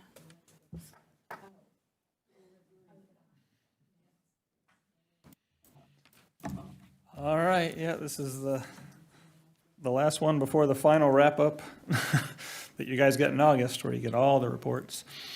So through May 31st, local current expense and other restricted funds are revenues of $38,973,000 and expenditures of $33,185. We are at 80% of our budget. May is our last teacher payroll for the year, and then June we will get hit with the second half of the local supplement. That's why we have such a large balance right now. It's not that we have $7 million or I guess it's a little over $5.5 million. No water line will come out of that, sir. No. Where do you feel that will end up budgeted amount? We're going to be 99%? We're going to come in under the budgeted amount because part of that budget was pay raises that didn't happen. So it's going to be a lot bigger than, okay. Right, because the state Yeah. is still not told us what those salary increases. Got to have that back. It'll be used. Depending on what that's going to be used. So. It'll be It's used gonna be moving used forward, for next yes. year. Ugh. Yeah. The good news, we have it Yeah. to move. So we plan for it. Yeah. It's just going to hurt when you have to go back and do it again. Yes. And our other one for this month is enterprise funds through the end of April. And child nutrition revenues, $7,999,000, and expenditures, $7,945,000. So we are actually at a net positive of $53,000 through the end of April. April was a very positive month. May, we haven't gotten the revenue yet, but May is going to dip down, and then there's no revenue to cover the payroll expenses in June. So we will end up in the hole, but we are vastly better than anticipated at the beginning of the year. The changes we've been making have been a very positive impact on that. And I think it's worth noting right there, pausing just a minute to say, I really appreciate the job that our new director has done, and working also with Mr. Socia and Mr. Rhodes on a comprehensive plan to get their hands around this so that we can continue to operate. And I always find it worth noting, you're at $8 million. Little old school system cafeteria, $8 million through April. So you've got a couple. Henderson County doing $8 million in food services. No, we're close. But I really appreciate the efforts of everybody, including Stephanie and what she's done in her first year. Yeah, she's definitely done a lot, stepping right in there. Well, while you're on food nutrition. Yeah, absolutely. I know there's there has been a big push, and we've done it for several summers, but we're offering free meals for the summers. How are we funding that? So that is a USDA program. That comes directly from, again, the USDA does that all across the nation. One of the differences this year and a change that they've made, which is a very positive, which we're seeing increase in participation, is they don't have to consume the meal there at the point of distribution. That has been a barrier, I think, to a lot of kids and a lot of folks who would take advantage of that. But just we're trying to hit it as a grab and go. So the USDA changed that regulation this year, and we're seeing the numbers increase. That's why you're giving the breakfast out for the next morning. Yes. So this year, not only do they get the meal, but they get a breakfast component for the next morning. So essentially, you're getting 10 meals in a week. Wanted to highlight that we're not paying for those free meals and then raising your prices next year. No, and again, that really, we distribute the meals, but that's anybody age 2 to 18 in Henderson County. Nice. So that's folks who, again, from ages 2 to 18. And I'll tell you what, those ladies, because they're right up from my house, so my kids have been going up there and getting lunch. They are so sweet.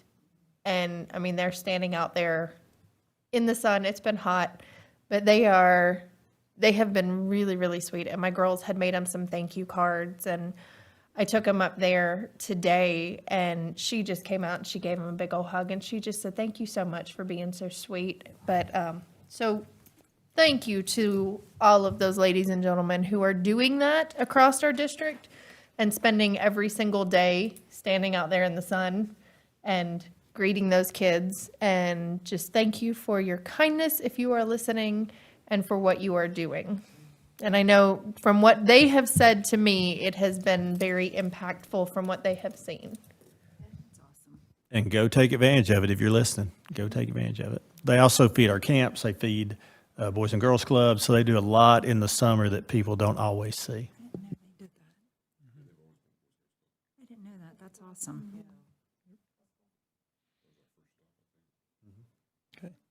And on to child care, our revenues at $991,000 and expenditures of $1,045,000, a net deficit of $54,000 for the year, which is actually only at 59% of the fund balance that we had appropriated for the year. So we're actually, even though it is a deficit, it is still under budget of what we anticipated it being.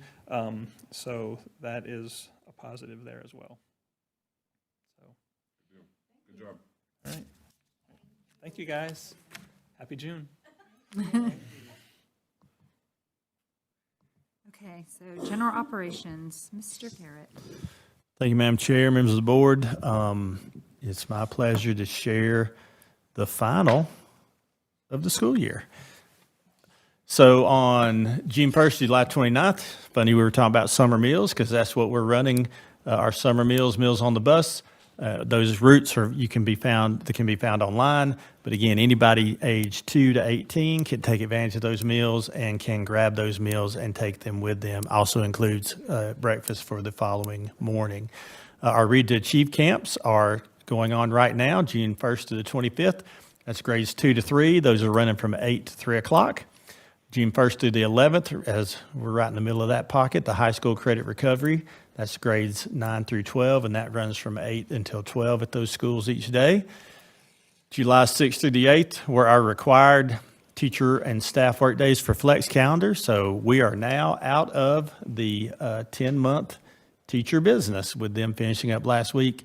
July 9th, first day of school, we'll bring up, July 6th and 8th is when those first work days will be. Just talking about this current school year, just really want to thank everybody for a great school year. We had an outstanding year all the way around. You've heard some of the financial pieces that we've been able to work on, the improvements that we made child nutrition-wise, and we just had a great year overall. So I want to say thank you to everybody who contributed to that and to enjoy their summer. Again, July 9th will be when we kick back off for the 26-27 school year. So the class of 27 will be on deck next year. With Bruce Drysdale and Hendersonville Elementary kicking us off for the year. Our administrator in service will be on the 28th, and that will be at Blue Ridge Community College. We'll eat around 12 o'clock that afternoon if y'all want to pop by and say hello and grab lunch with our administrators. On July the 29th will be our new teacher breakfast. That'll be at 8:30 a.m. And once again, it'll be at Blue Ridge Community College. I think it was a great venue to host that last year. Parking was much better, and that venue held it much better. The other place is great, but it just had limitations. Yeah, just had limitations there. And our friends at the Chamber always present that for us, so we appreciate their partnership. August 5th through the 11th are required teacher and staff work days for traditional calendar and early college. August 10th will be your next regularly scheduled board meeting and the first one of the 26-27 school year, and that'll be at 4 o'clock. And then August the 12th, circle it on your calendar and underline it, first day of school for students on traditional and early college calendars. So all of you who are rolling around out there like South Rugby Road without the traffic you normally see, you got about 8 more weeks and to enjoy that, and then we will crank up on August the 12th. And really, again, I appreciate everybody and what they have done to make the 25-26 school year such a success for Henderson County Public Schools. I always stand in awe of being able to serve this district and to walk alongside so many great educators and support staff and just our community as well. So we'll be a bon voyage to 25-26 and be ready to greet 26-27. My daughter always appreciates that you start school on her birthday. That's a great gift. And I would just like to say, Mr. Garrett, we appreciate you and your leadership, and all these people sitting around this table. Appreciate you Yes. and your leadership. Have a good summer. Good summer, good 40 work weeks. Yes. I make a motion to adjourn. Second. All that's in favor, say aye. All right. Yeah, well, you know, Opposed, motion carries. Can't even wait. Don't worry, Mr. Rose is trying to grab. Go with it.